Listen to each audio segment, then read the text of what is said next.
I'm a different man now.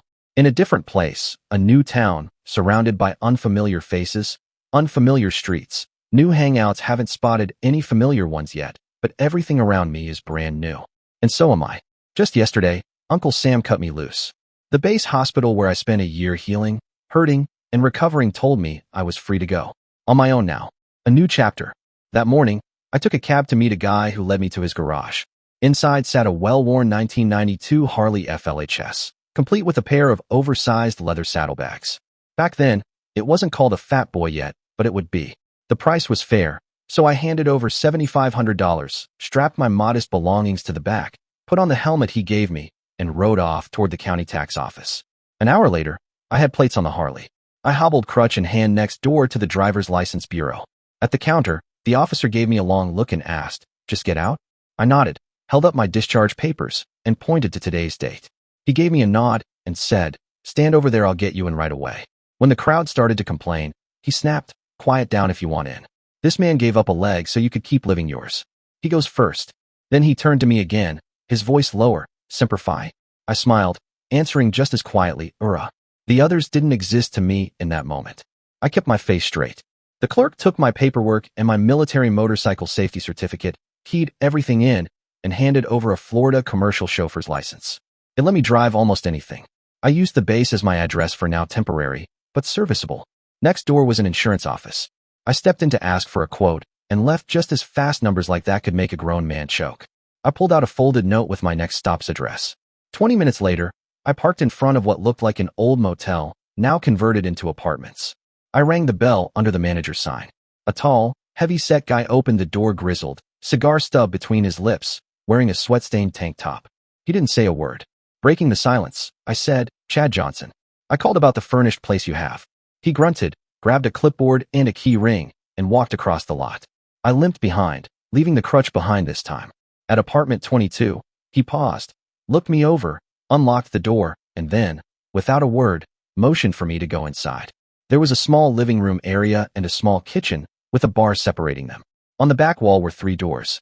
The door on the right was obviously a small bathroom, as I could see one of those metal shower stalls. The door to the left was the bedroom, as I could see a bed. The middle door was down a small hallway and appeared to lead outside.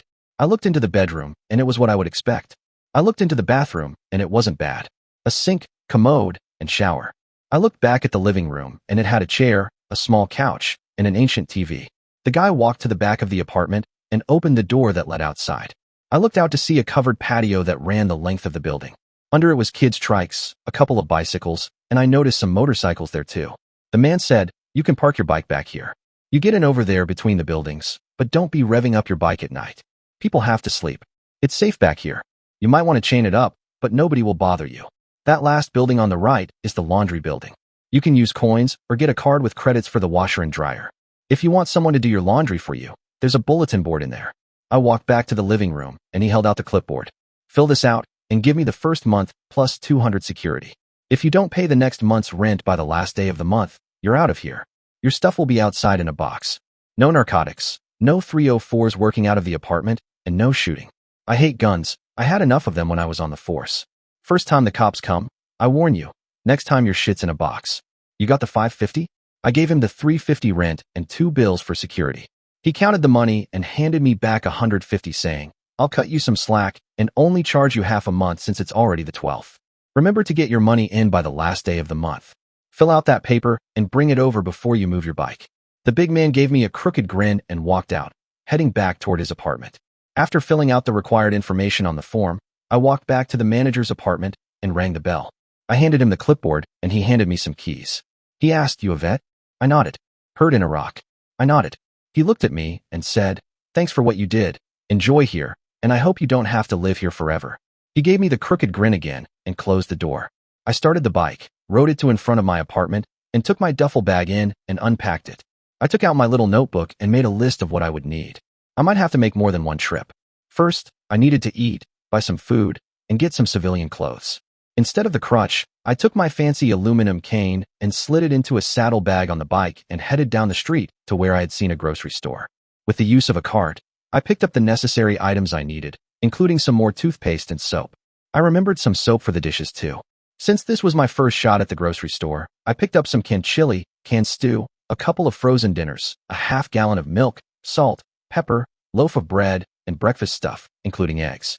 To make me happy, I pulled a bag of chips and a six-pack of beer. I figured that I could get all this back to the apartment. Outside, I filled the 2 saddlebags with my purchases with the flaps very loose as the bags were stuffed. Before I started the bike, I opened the fuel tank and looked inside. I saw metal. Damn. I looked at the fuel switch and it was already on the reserve setting. At the far end of the parking lot was a gas station, so I pushed the bike around so it was heading that way and pushed the button. Thankfully, it ran all the way to the gas station. I filled it up with almost the whole 5 gallons before I took my groceries to the apartment, parking in the back next to my back door this time. I mentally almost called it home, but this wasn't home yet. The fridge and freezer were cold, so I put the stuff away and locked back up to head out for some lunch, then to find some clothes. The first place I found was a Hooters, and across the street, and down a ways was a Goodwill store. I had a taste for some spicy wings and beer, so I treated myself. Good stuff, plus the waitresses weren't too bad to look at either. Most of them filled out their Hooters tank tops very nicely. Next stop was the Goodwill store. These places are always in shambles. People pick through stuff and never put it back. Lots of clothes are sort of marked with the size, but you usually had better try it on. It took a half hour to find 4 pairs of jeans in my size, and another half hour to find a pair of dress slacks. Shirts were easier as they all had the factory sizes marked in the collar. 2 hours after going in there, I had the clothes I thought I would need. I even found a pair of engineer boots and a pair of loafers in my size. My left foot had to fit right, but the right one could be too tight or too loose as that was where the prosthetic leg was. The girl at the register smiled sweetly at me and noted that I was using a cane. She looked at me and asked, "You lose a leg?" When I nodded, she said, "My old man did too. He does pretty good just like you." She rang me up, stuffed everything in a bag, then smiled and said, "That will be $7.35. I looked at her questioningly and she smiled again. "We give discounts to vets." When she rolled her eyes, I knew she was giving me a personal discount. I paid, said thank you, and left. Outside, I stuffed my clothes into the saddlebags, rode back to the apartment, and parked behind my place. I took my stuff inside before I walked to the laundry room. There were 3 notes about doing laundry, so I picked the one that said apartment 25. I would have chosen that anyway as the handwriting was neat. I walked back over to the back door to 25 and knocked on the door. A lady, probably in her 30s, came to the door. She really looked beat, but smiled and asked, "You have laundry you need done, honey?" I nodded. "Bring it over so I can see what you have. I don't charge much, but it still costs for the machines. Go get it, okay?" I nodded and went to my place, got the stuff together, and went back to where she had come out of her apartment and was sitting in a lawn chair by her back door. She looked at the stuff and said, "Brand new from Goodwill, huh?" While she looked through the clothes, I checked her out a little better. She was probably closer 5'5" than 35, and maybe 110.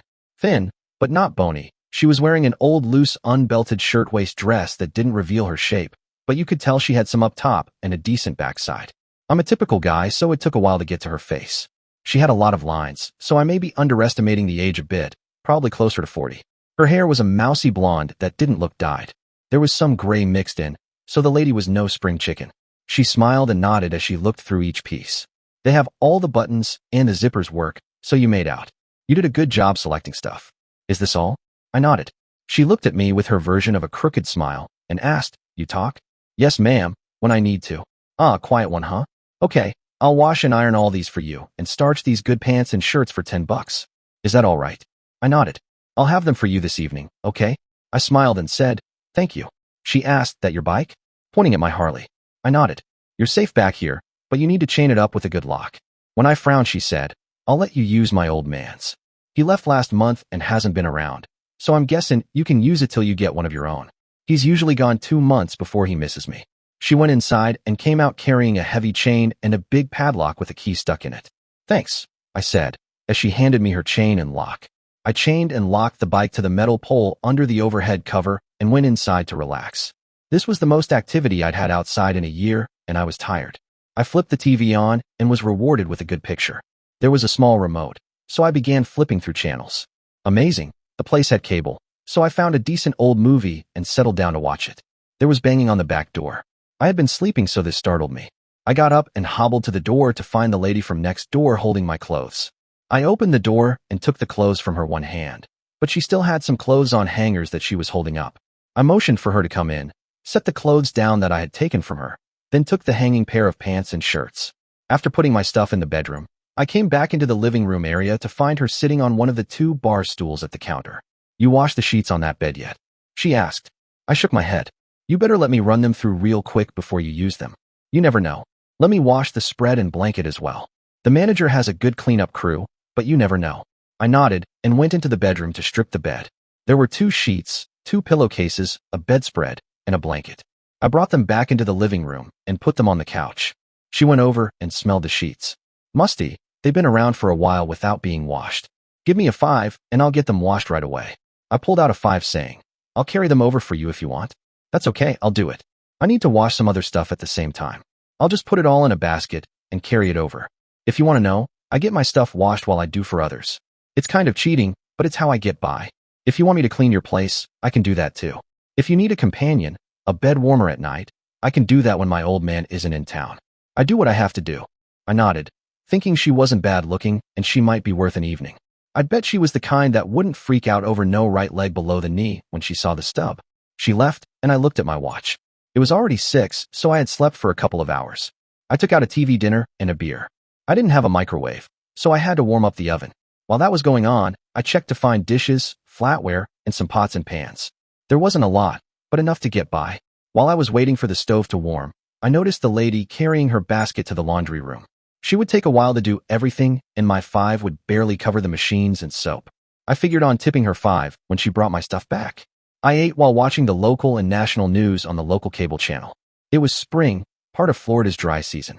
It was pretty nice out, so it was nice to be able to have the front and back doors open to let a breeze go through.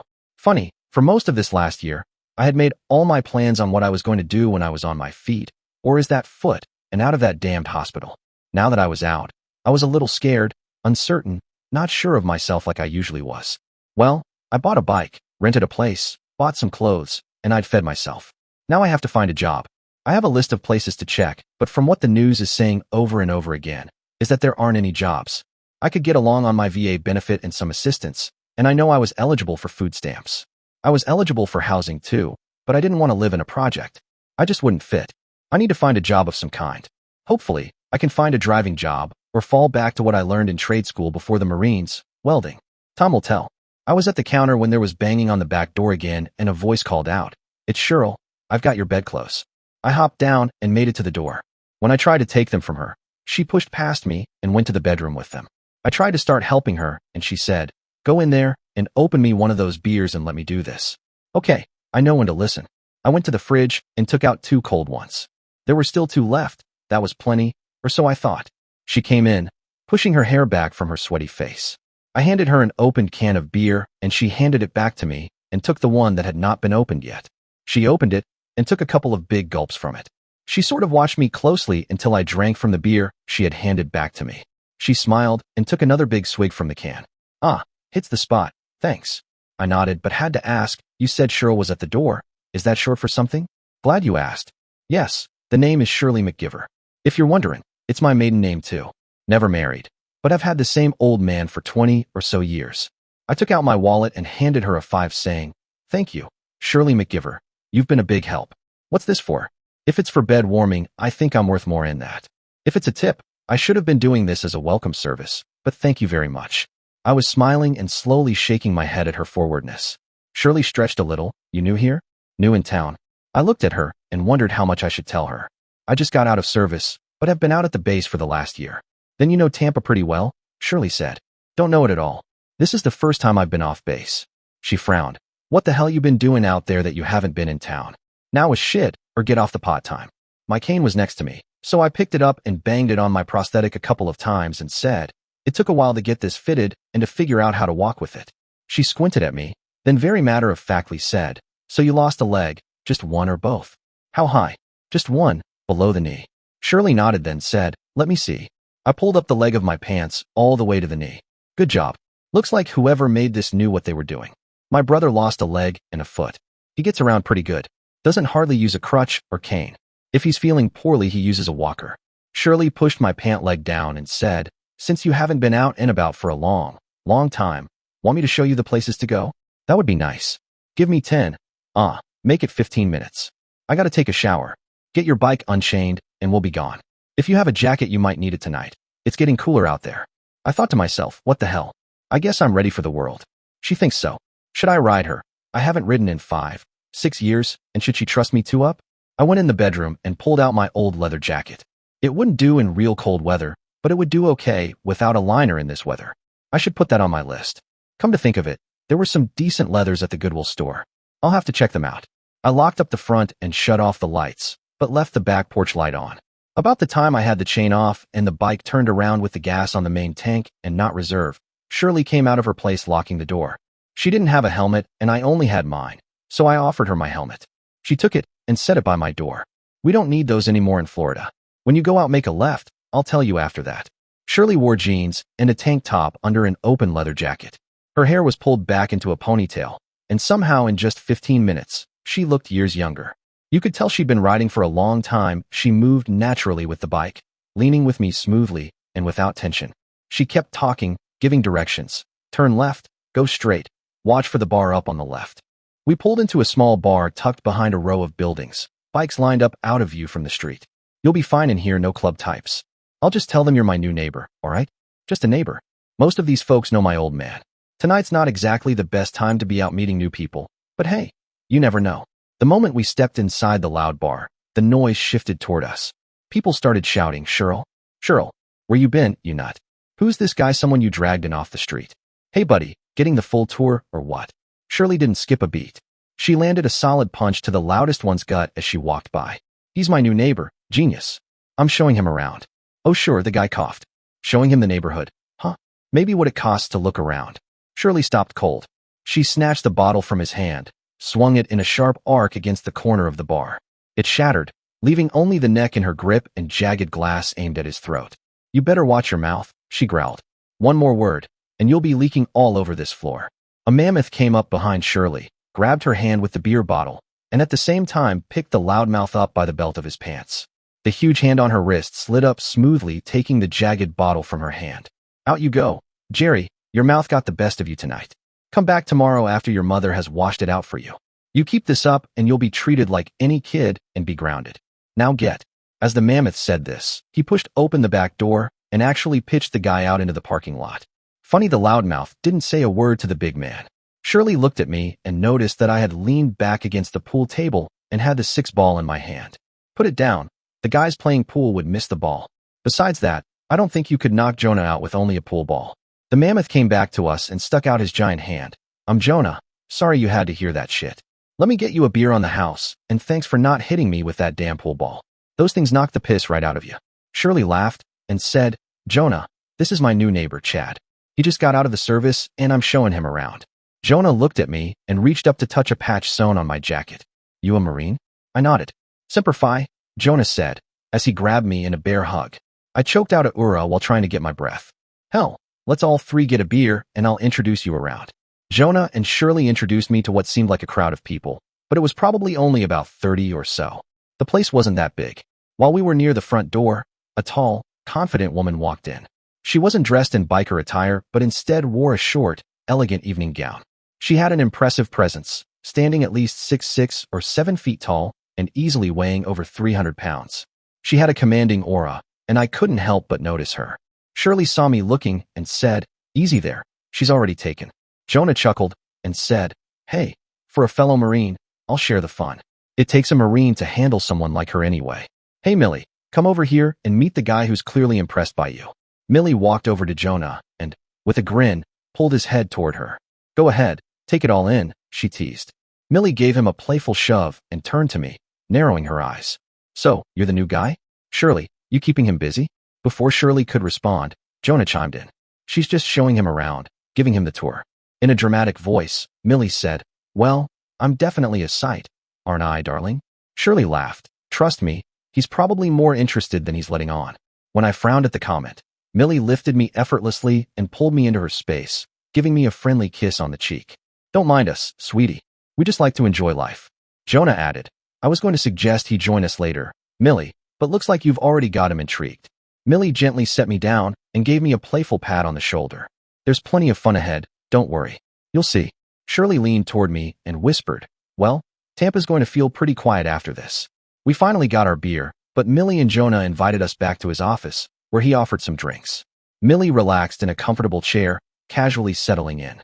She was confident, laughing with Jonah, and it was clear that she had her own unique way of enjoying life. Shirley, shaking her head, said, "Millie, you're certainly not shy. You're a character." Millie responded with a grin, "No need for modesty, sweetie. I'm just giving him a taste of the fun." Jonah laughed and said, "Chad, she's all woman. You can see that as soon as she walked in. There's no one like Millie." "Millie," Jonah said, "this guy is a Marine. So if you're going to give up some leg, he should be the candidate." Millie smiled. "I'll stick to what I know is good and tease the rest." "You don't mind me teasing you a little, do you, Chad?" I nodded. "He don't talk much either, does he?" Millie directed that to Shirley. "So far he ain't a talker. Well, take him home and enjoy him. He might use that mouth for something better." We went back out to the bar and enjoyed the crowd for a while. Shirley grabbed my wrist and looked at my watch. "Come on, let's get home.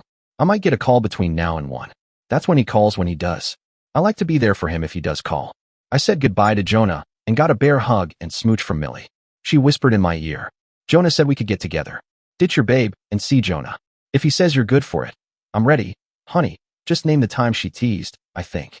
Shirley and I left while I was still gawking at the huge, luscious Millie. At home, I chained up the bike while Shirley went next door. I had just gone inside when Shirley came back, carrying a portable phone. "If he calls, I can answer it over here as well as at home. You have any more beer left?" I opened the last 2 beers and handed her one. Shirley pointed toward the back of the buildings. "Right between those buildings is a liquor store. They have cold beer too. They're open till 2 if you want to get some more beer or some booze." I nodded, then asked, "Do you want some liquor? Something besides beer?" "Not really, but that Jack tasted pretty good tonight. We shouldn't drink too much of that stuff though. It'll knock you out." I left walking as fast as I could on my good and bad foot. I picked up a 12-pack and a 5th of Jack Daniels. When I walked in the door, Shirley was on her phone and held up a finger to her mouth to be quiet. "Why can't you come home now? Honey, you've been gone over a month. I miss you. Baby, I need you around." A long pause. "Come home. There's probably as much work around here as anywhere." Another pause. "Whatever you say, honey, just come home soon, okay? If you don't come home soon, I'm going to have to hunt up someone to scratch my itch. Now get home before I get desperate. And if you can, send me a couple of bucks, okay?" Another pause. "You know I'm not working and can barely make ends meet." There was a very long pause. "Okay, honey, love you."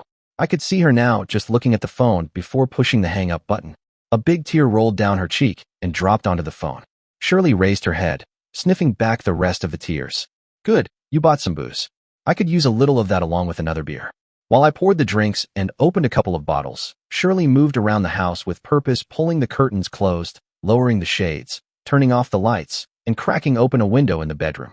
Once the back door was locked, she returned, picked up her glass, and downed the strong pour in one go before taking a long sip of her beer.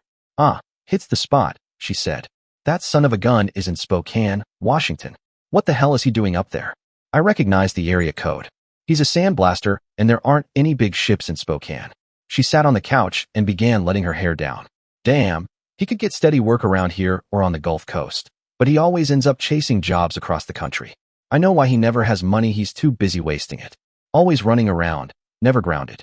One of these days, I won't be waiting here anymore." Shirley looked like she was on the edge of tears. She didn't break down completely, but the pain in her eyes was clear. I wasn't sure if it was my place to comfort her, but everything in me wanted to ease her pain. It seemed like she'd been carrying this for a long time. She glanced up and patted the empty spot on the couch beside her. "I won't bite. Come sit with me. I could really use a hug." I sat down, and she leaned in gently, resting her head on my shoulder. It was quiet, just the two of us sharing the kind of moment where words aren't really needed. Shirley pulled back a little and offered a small smile. "You're kind.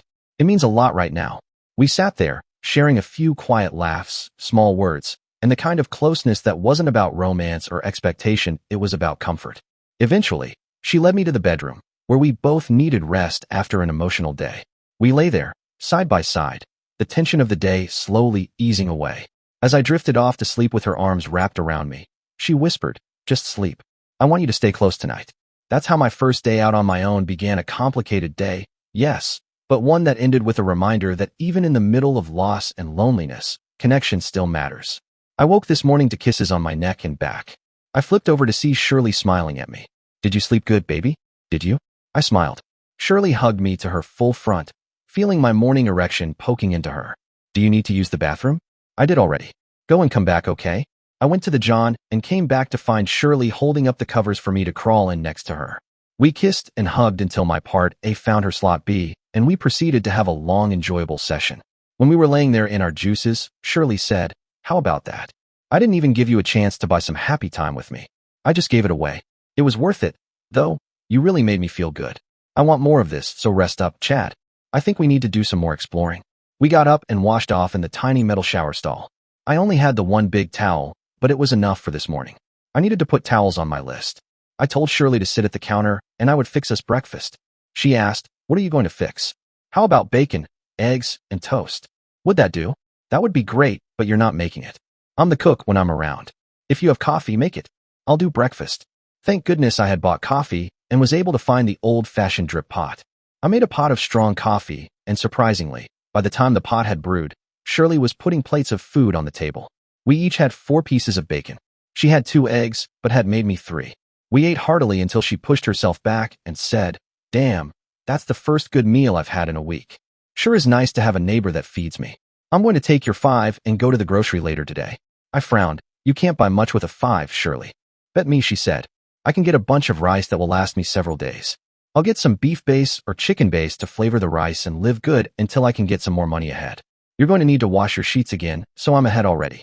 Perhaps I can help you keep getting them dirty. Maybe you didn't get a freebie after all." While I was laughing, she said, "Never tell anyone we did that, okay? I don't want my man to find out, even though he is such a jerk. I love him, Chad, but I did enjoy fooling around with you. We'll do some more, but don't tell anyone." I nodded. "Well, I gotta collect everyone's laundry and get started. I like to get that stuff done before noon. I'll talk to you later, okay?" I nodded as she gave me a quick kiss on the way out the door. I opened the front door to let the breeze flow through the apartment and cleaned up the kitchen. I gathered up the empties to take them out the back to the opening between the buildings where I had seen a dumpster. Back home, Shirley was in the bedroom, stripping my sheets. She said, "I'll do yours with the 304 stuff, Wanda," down on the end. She has 4 or 5 sets of sheets every day. She works out of her place, so she has lots of laundry. There are 2 other working girls out here, but they do their own laundry. I don't think they have as much traffic as Wicked Wanda does. I made another pot of coffee and began listing more food to get. I wasn't going to let Shirley go without good food. Whether or not she spends the night, she was going to eat. I needed a phone, so I should pick up one of those pay-as-you-go cell phones. Next, I needed to consider what I didn't really want. I needed to get a car or pickup to use to look for a job. People weren't going to like me riding up on my bike to get a job. I needed to get a computer of some kind or find a library so I could get my email. My cousin and my aunt were all I had as far as relatives, and I wanted to stay in touch with them. Besides, I needed the email to stay in touch with my guys who were over in Afghanistan this time. I walked over to the manager's apartment and rang the bell. The big guy came to the door in what looked like the same clothes from yesterday, still chewing on the cigar. "What do I want? Do you have wireless internet out here?" I think they heard him laugh in Orlando. "I'll tell you what though, somebody has cable Roadrunner with a wireless router. I'm using it, so if you link up, you're gold. Just don't cook the goose, okay?" I nodded. "If you want private internet hookup, you can order it from the cable company." I nodded again and left. I locked up the apartment, found Shirley, and gave her a key while asking if she personally knew of anyone who sold cars or trucks. She said, "Go by Jonas. He knows everyone and he'll steer you right." I rode over to the small bar and went inside. The bartender, a bottle blonde, was behind the counter, and Jonah was sitting in a booth at the back, going through some books. I waved off the bartender and went straight to Jonah. Jonah looked up as I approached and said, "How's it going, my man? What brings you out this morning?" "I need to buy a car or pickup. Do you know anyone I can deal with?" "How about an S10? I know someone with a 95 model that runs great. He's not asking much, and he might go lower because he needs the money. You know him too, he was talking a lot last night. Jerry." I nodded. "Let me call him. He lives just around the corner. We can walk over and take a look." Jonah made the call, and we walked just around the corner to meet Jerry, who was dressed casually in jeans, no shirt, and no shoes. He held up the keys and said, "Take it around the block a couple of times, then we'll talk." Jonah and I got in with me driving. I started it up and let it idle for a minute listening while it warmed up. I flipped on the air and cold air came out. I put it in gear, dropped the handbrake, and felt the clutch as we pulled away. I slowly accelerated, shifted into second, third, and fourth, but never reaching fifth gear. The clutch felt good and the motor sounded smooth. I rolled down the window to listen while I used the brakes to slow me down to a stop. We drove back to Jerry's place, and he now had shoes and a shirt on. Jerry asked, "What do you think? What kind of deal can you make, Jerry?" "I think I should be able to get $3,500 out of it." I looked at Jerry, then Jonah, and said, "Let's go," and began walking off. "Hey, where are you going?" Jerry called. You don't want to sell the truck, do you? Sure, I do. I have to sell it. I have a new one, and I don't want to have to buy insurance for this anymore. I'll give you $1,000. Take it or leave it, I said coldly, and turned again to walk. Shit, that ain't enough. You have to come up with more. I kept walking. Hey, come back. I'll tell you what. How about $2,000? I kept walking. Now Jerry was following us. Come on, deal with me. I stopped and said in the same even tone, I'll give you $1,000 for the truck. I think that's more than fair. Jerry kicked rocks around a couple of seconds, then said, Okay, I'll take the $1,000. It's gotta be worth more than that though. You don't have to sell it to me, Jerry. I'll keep looking. I'll find something for around $1,000 that will be equal to your truck. Enough? Okay, do you have the money? Do you have the title? We traded cash for title, and I drove Jonah back to the bar. Good job, Jonah said. That's the way to bargain with that jerk. Actually, you paid what the truck is probably worth. But good job anyway. We pulled my bike to the back of the bar to be safe, while I took off to take care of the registration. I drove toward the tag office again, but I was watching for insurance offices on the way. I pulled into a house with a big State Farm sign. 30 minutes later, I had insured the bike and the truck and was on my way to register the truck. When I drove home, I went through my place and over to Shirley's and knocked on her door. She came to the door in another of her shapeless shirt-waist dresses. I asked her, Do you have a driver's license? She smiled. Yeah, I got one, but haven't driven for a year or so. Do you think you could drive a pickup back from Jonah's? Shirley smiled again. I could. Where did you get a pickup truck? Jerry had one he needed to sell, so we made a deal. At least that prick has something of value, Shirley spit out. Did you slap him a couple of times to make a deal? It was a fair deal. When could you go over there with me? Would now be good? Shirley nodded. Now would be good. Let me get my purse and lock up. Do you have your bike or the pickup in front? I nodded, saying pickup before Shirley went into her house, closing her door. We met in front of the apartments, and I opened the passenger door for her to get in the truck. She said, Thank you. That's gentlemanly to do that. I nodded and got in to drive to the bar. Not having thought of it, I asked Shirley, Do you know how to drive a standard shift?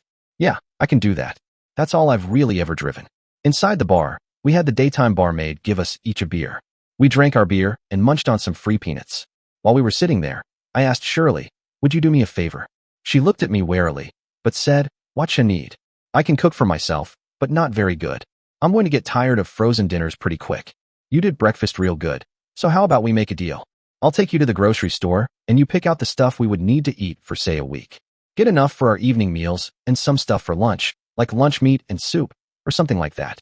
I guess we should include more breakfast stuff too. Then the deal is you cook and I'll pop for the food. This way we both get a decent meal. What do you think? Shirley grinned and frowned at the same time. You trying to make a welfare case out of me or trying to find a live-in? No, neither one. Speaking of welfare, you know I need to go to the aid office for food stamps. I'll bet I'm more than eligible. You might be too. I think I can file for unemployment now too. With my VA benefit, unemployment, plus food stamps, it might be enough to carry me through for a while. Shirley asked, You really going to ask for food stamps? Sure, why not? We can get all of our staples and fresh food items with them. I've paid my taxes, so I might as well get some benefit until I can get regular work. I ain't exactly rolling in money, and I've spent a lot yesterday and today. I figured I needed the truck for transportation to work if I get a dress-up job. I'm not going to be too picky though, so I'll take anything I'm physically capable of doing. I asked her again, Would you be willing to barter? I'll buy, you cook, we both eat? Shit, yes. If you feed me, I might even get some meat on these bones, Shirley said. It'll be a good deal for me, so I can save all my laundry money for rent. We finished our beer, and I gave her the truck keys before I went out the back to take the bike back in front. I told Shirley, Let's stop at the store on the way home and get a couple of days' food. I'll go to the aid office tomorrow. They might get me started out fast since I'm an XGI. We bought the bare essentials, but it looked to be enough to feed both of us for a couple of days. Since it was now getting towards supper, Shirley said she would cook up supper now and finish her laundry afterward. She cooked some spaghetti and meatballs. We had a salad before and some canned peas to go with it. It was a decent meal. When we finished, I motioned for her to go do her stuff, and I would clean up. There was enough left over to put in the refrigerator for lunch tomorrow for at least one of us. When I was done, I walked back to the laundry room to see if anyone had left a newspaper back there. There was one, so I waved at Shirley and carried the classified section back to the apartment. There were not many jobs available, but there were some driving jobs. I couldn't do deliveries because I probably couldn't pick up much over 70 or 80 pounds. I had found out in rehab that it hurt like hell to try to carry too much. There were some over-the-road jobs, but I didn't want to do that. As far as skilled labor, there wasn't anything there either. I was looking at the welding trade as I know I can do that. Nothing. Maybe the unemployment people would have some listings. I browsed the rest of the ads and wondered what it would be like to sell cars or to work in an office as a truck dispatcher or this one that was a 911 operator. In the medical area, there were some jobs listed for the Veterans Hospital. I'll bet I would get some preference for out there. I was going to have to go out there anyway, so I might as well ask while I'm there. I made a list. Unemployment office, welfare office, Veterans Hospital. Shirley knocked on the door and walked in, wearing a terry cloth robe with her hair wrapped in a towel. Got a beer for your cook? I nodded and pulled 2 cans from the fridge. While I was doing that, Shirley pulled out a small chocolate cake from the fridge with what looked like creamy icing on it. Want some dessert? I got this cake for us. We ate cake, drank our beer, and discussed my list and what I had found in the classifieds. The woman said, "You're going to busy tomorrow. You best go to bed early. What say I give you a nice massage to put you to sleep? If I stay here, it'll be faster for me to make breakfast for you in the morning." I smiled and went to brush my teeth before bed. By the time I had finished getting ready, Shirley had already closed up the place and opened the windows. She was sitting on the bed with the sheet and spread turned back, brushing her hair. I changed into my undershirt and shorts and lay down on the bed. "You didn't wear shorts to bed last night. Is that how you're planning to sleep?" she asked. I looked at her, gave a half smile, and slipped them off, tossing them toward the closet before lying back down on my stomach. Shirley began gently massaging my back with some kind of oil. The longer she worked, the deeper her hands dug, methodically loosening each muscle group. She worked down my back, over my legs, and all the way to my feet. Then she gave me a playful pat and said, "Roll over." I was so relaxed it took effort to move. She continued the massage, starting from my feet and working up to my shoulders and chest. "You've been working out a lot," she said. "You'll have to find a gym or a Y nearby to stay in shape." I was so at ease that when she moved around, I didn't even open my eyes. "That was wonderful," I said, turning my head to kiss her forehead. I reached over, gently cupped her chin, and kissed her again, a warm, grateful kiss. She smiled and sat beside me, her hair falling around us like a curtain. "It means something that you'd kiss me like that," she said quietly. I kissed her again, expressing thanks not just for the massage, but for everything: her care, her presence, her calm. We eventually lay back together, Shirley curled up beside me, her head resting on my shoulder. In a minute, we were both asleep. The next morning I was up, showered, fed, and on the way to the unemployment office by 7. I found the place easier than I thought I would. It didn't open until 8, so I stood by the door using my aluminum cane to lean on. Several people came up to the door and rattled it. When I pointed to the sign with my cane that gave the hours, they each cursed, turned, and walked away. My thought was no sense in leaving if this was where you needed to be. When the door opened, I spotted a take a number machine, so I pulled the first tab available and stood by an aisle as I thought I would be called first. No such luck. My number was 173 and the number called was 151. An older man in work clothes got up and went to the window. I had not thought that people from the day before had numbers and were going to be waiting this morning. Nothing left to do but sit down and wait. With 8 workers interviewing applicants, it only took 45 minutes to be called. After explaining my position, the lady handed me a stack of forms and told me to fill them out and bring them back to her. I only needed to come up and stand near her window, and she would help me as soon as the person she was working with left. It took over a half hour to fill out all of the forms. Once the woman was helping me again, she said I might not be eligible for benefits as I was receiving a benefit from the Veterans Administration. She went to check with her supervisor, came back to tell me that I was entitled to unemployment benefits and would receive my first check 2 weeks from the date of my discharge. When she acted as if I were dismissed, I asked, "Don't you folks also help unemployed people find a job? Most of the information I just filled out is like a job application." She looked at me as if I had a big pimple on my nose, then said, "Do you really want to find a job?" "Yes, ma'am, I do. If you look at the forms, I do have several qualifications that would suit me to many jobs. When I was looking at the classified ads last night, there weren't any that looked like I would be qualified for. Let me assign you to a career counselor so you can be guided in the right direction." The lady picked up her phone, spoke a few minutes, and wrote a name and number on a pad. She tore off the top piece of paper from the pad and handed it to me. "Please go to the 3rd floor and speak with Lorna Williams in room 312. Ms. Williams is a career counselor for military personnel re-entering the workforce." I nodded, smiled, and made my way toward a sign that said elevator. Room 312 had a closed door, so I knocked on the door and waited for someone to grant me entry. I knocked again, but much louder, and waited again, listening.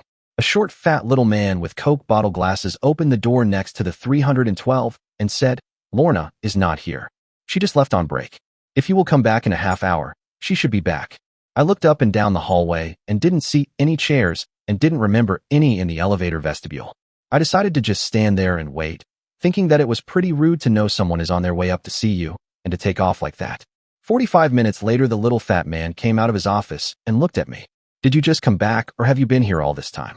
I didn't answer, but waited, listening for what he had to say. He raised his eyebrows and said, "You must have missed her as she came back from her break, but just left for the day to take care of personal business. You know the feeling, a cross between anger, disappointment, and frustration. It makes you shiver with the cold anger that swirls through your body." I nodded, then went to the elevators and went back to stand at the clerk's window I had been served at originally. When the person she had been helping left, she asked me what the problem was. After explaining what had just transpired, she picked up her phone and made a call. While she was talking, I could see her face turn red as she became perturbed. I heard her ask, "Where the hell are you? You're not in your office as a man with a bad leg, and Kane waited for you to come back from your break. How did I just call you, and where the hell are you?" The worker listened for a few minutes before slamming the phone down. She pointed her finger at my side of the counter and said, "You stay right where you are. I have to see my supervisor." Less than 5 minutes later, another lady came to the window with the worker and said, "Mr. Johnson, I'm sorry you had to wait for someone that wasn't present. Could you give us your phone number, and we will call you with an appointment time?" I closed my eyes and opened them slowly. I don't have a phone and probably can't afford one for a while, or at least until I can get a job. I need to work to feed myself. I used most of my exit money to rent a place to live, purchase transportation, and some clothes from Goodwill so I can get a job and have a way to get to it. Please, do you by any chance have a job for someone right here? The supervisor looked at me funny. Would you work here? In an office, helping unemployed people? It's not the best place in the world to work. I wasn't trying to be a wise guy, but I had to ask, do you get paid? Do you have a nice home with a telephone? She almost frowned, then smiled and asked, "Can you type?" I nodded. "Would you take an aptitude and typing test?" I nodded again. The lady laughed and said, "Perhaps you need to have a talking examination instead of a typing test. Come with me. Go to the far end where there is a gate and come through there." The supervisor had garnered my stack of forms that I had filled out and led me to a small conference room. She seated me, left, and returned with a file folder. She handed me 3 number 2 pencils and a group of forms and said, "Please take your time and answer each of these questions to the best of your ability. This is an aptitude questionnaire. It is designed to identify your most effective work areas. There is no time limit. If you need to use the restroom, there is one out this door and to your right. There is also a drinking fountain there. Please see me in my office when you're finished. It is the first door on your left." There were 6 sheets of paper with questions on each side.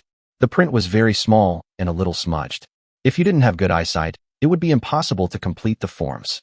There were no trick questions, but they did ask the same thing in different ways about 10 times for every question. It took an hour and 15 minutes to complete all the questions. It was now 11:50, and people would be going to lunch. I went next door, fully expecting the supervisor to be gone to lunch. The door was open, so I knocked on the door jamb. She looked up and said, "Come in." She held her hand out for the papers and said, "Please sit for a minute." While sitting, I watched as she took a form with holes in it and began counting where I had filled in the little box. Her desk was reasonably neat with some file folders and a pad. There was a large name display. It said, Metairie White. I had to smile as Metairie White was a very, very dark-skinned lady. She was what should she be called now? African American? Black? To me, she was just a person, so she was just Ms. White. It seemed to take as long to grade and define the test as it did to take it. She looked up and asked, "Are you familiar with a computer keyboard?" I nodded. "Yes, ma'am" would do better than a nod, Mr. Johnson. "Yes, ma'am." She chuckled. "Please have a seat at the computer to your right. Turn it on, and when it finishes booting, I'll tell you the program to use. One thing the Marines do have is computers. They have computers in the barracks, computers in the library, computers in the day rooms, even computers in the chow hall. If you didn't know how to boot up a computer and read directions, you would never know what you were assigned to do from day to day. Upon boot up, I asked and was told what program to use. Ms. White told me to put on the headset and use the mouse to start the test. She said the first one would be to let me warm up, and the second would be the time to vent. Hallelujah, I had done something right in high school. I had taken 2 computer classes. The first semester was only typing. Next, we learned how various programs worked. Upon completing the typing test, a full screen came on with the number 96 flashing on the screen. When I turned to advise Ms. White, she was already looking and said, "Hit escape." She paused and gave me another program to find. There wasn't a screen icon for it, so I had to go to the XP program list to find it. Once I had the program booted, Ms. White reached over my shoulder and asked me to enter the information she had derived when she graded my aptitude questionnaire. This took almost 15 minutes. I clicked on the submit icon and a printer next to Ms. White's desk word and spit out several printed sheets. She looked over them and occasionally kept referring to the application form that I had filled out downstairs. I know you have not had lunch, Mr. Johnson, so would you like to accompany me to the restaurant next door? The big rush should just about be over, so we should be able to get a table. Let me take these with me. She gathered up all the papers she had held and put them in a folder. As she got up from her desk, she said, "This will be Dutch. I'm not allowed to buy lunch for a prospective employee or an existing employee." I nodded, but said, "Yes, ma'am." Metairie White smiled broadly that I had answered her.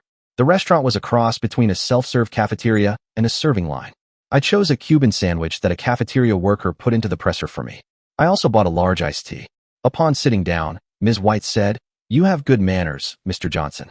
You held every door. You had me precede you in the serving line, and finally you even seated me at the table. Manners are important, and I look for them in prospective employees. Your aptitude questionnaire says you would do well in our environment and that you would make a good team member, as well as an eventual leader. You do not have any experience other than your military training and combat experience. You did not finish a degree in school, but you scored very high in the general knowledge area, which is usually only accomplished after finishing a degree program. Eat up, Mr. Johnson, and let me think about this." We ate leisurely without stuffing our food into our mouths and gulping it down. After wiping her mouth with her napkin and laying it on her plate, I asked, "Can I get us a cup of coffee, or would that make us late returning?" "That would be wonderful.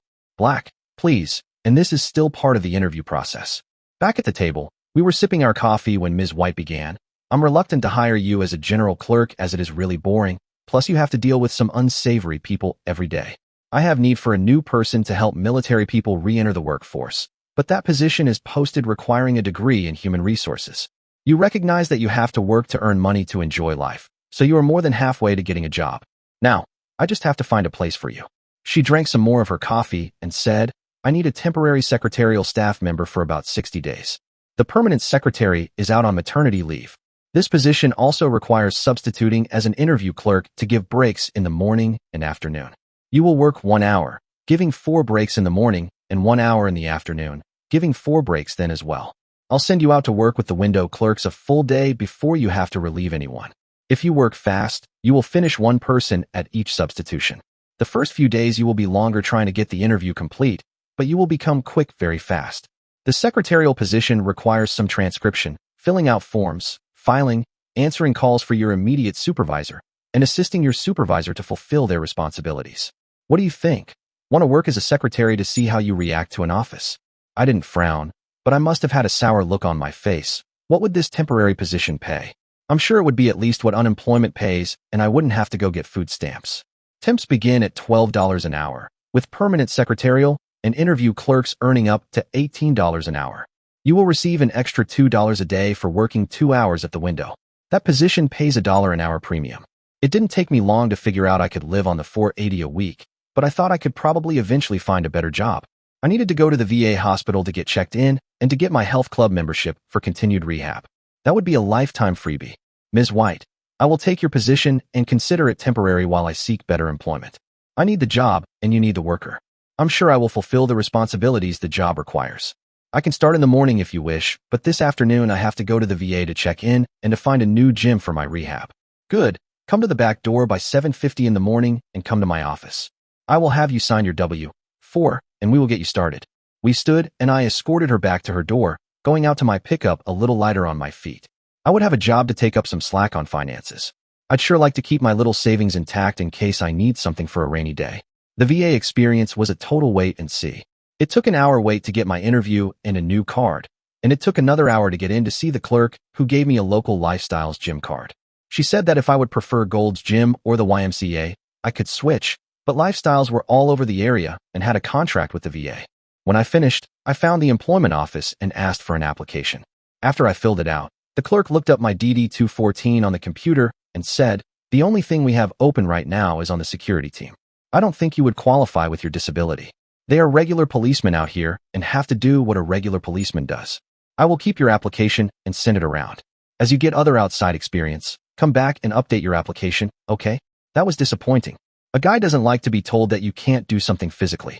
Oh well, it was 5:15, time to go home and have a beer.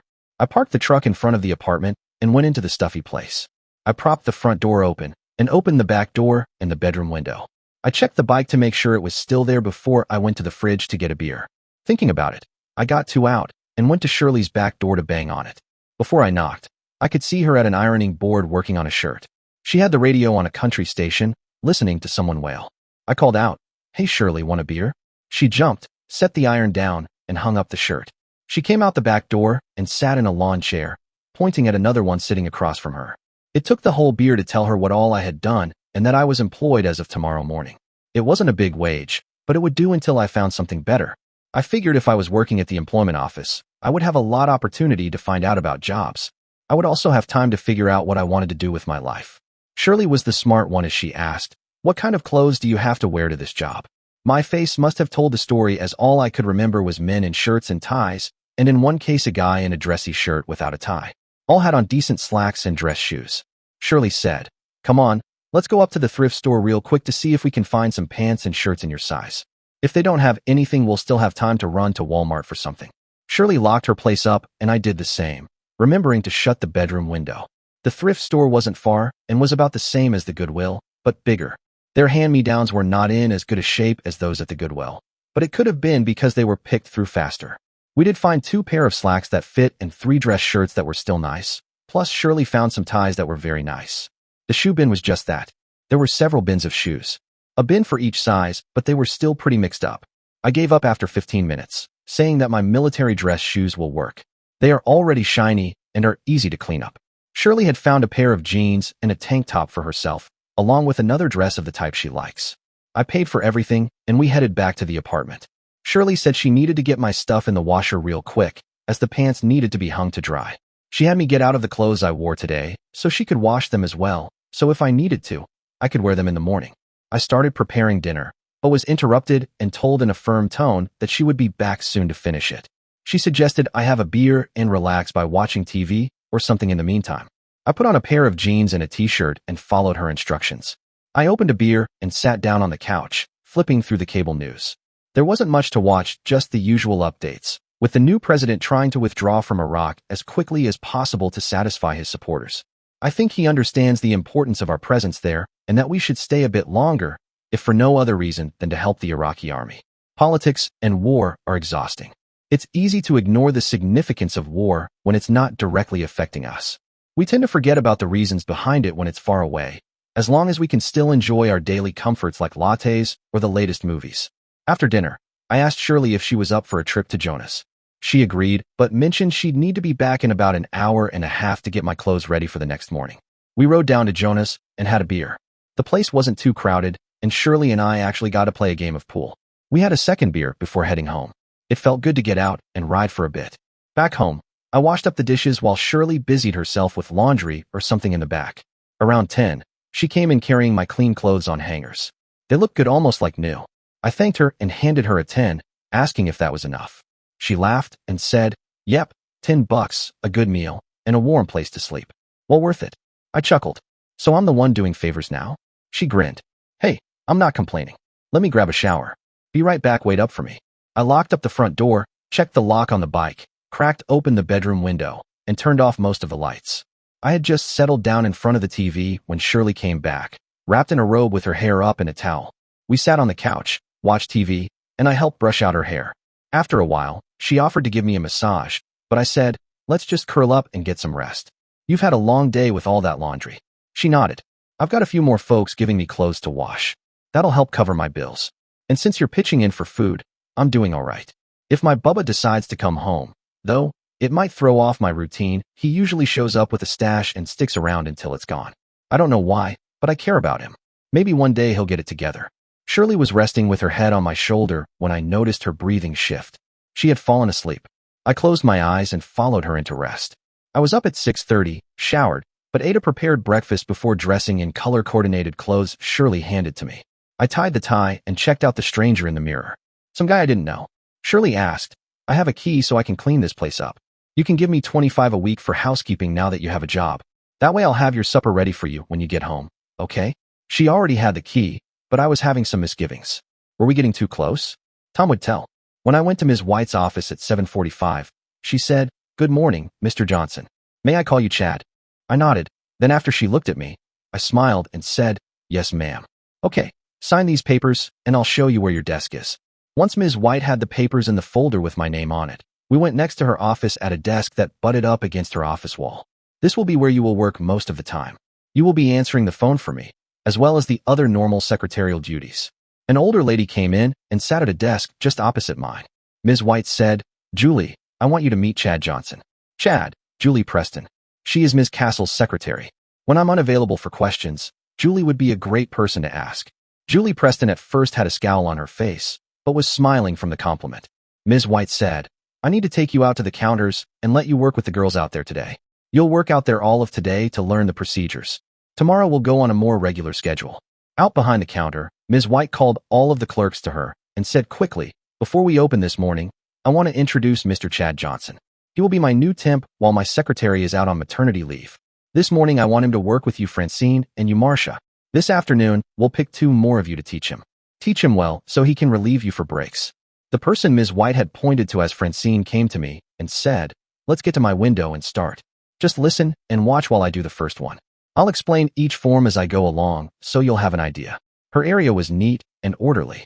On her right was a set of bins like you would see at a post office where mail was sorted into. Each bin was labeled with numbers 1 through 60. Wow, 60 different forms. The first person was a girl that had been laid off from Albertsons as they had closed some stores. Francine pointed at a form that was under glass on her counter. Under her nail it said, Standard First File, listing the number 1. Francine reached up to the top left of her sorting bins and pulled out form number 1. She handed it to the girl and said to go fill it out and come back to the window and wait till Francine was done with the person she was helping. Francine turned to me and said, It'll get busier and the form's harder, just wait for it. She looked down at her computer and it had a number flashing on it. Francine pointed at that number, picked up her phone and dialed, announcing over the PA the number that was flashing on the screen to come to her counter number. The next soul came to the window, told about the same story, and received form number 1 and was told to go fill it out. When someone came back with the form filled out, the information was typed into the computer. The screens were easy and had directions throughout. This went on until 10 when Francine said, I guess you can handle this 15 minutes. I'll be right back. I was able to handle a citizen and a half before Francine got back. She took over and told me to go to the next booth to relieve a girl named Betty. Betty turned the window over to me halfway through going through a filled-out form, telling me she would be back. At 10:30, I moved another notch down and relieved Mary, and at 10:45 I relieved June. When I went back to Francine at 11, she took me to Marcia, who said, You're lucky, Chad. You only have to work with me for an hour before I go to lunch. I suppose Ms. White will take you for another interview and get you back on time. I said, She doesn't go till almost 1. Marcia said, She is the smart one around here. Ms. White and I did go to lunch together again. She asked me about my military career and commented that her husband had wanted to be career Air Force, but his football career interrupted that plan. When we returned to work, she put me with another set of clerks to work with.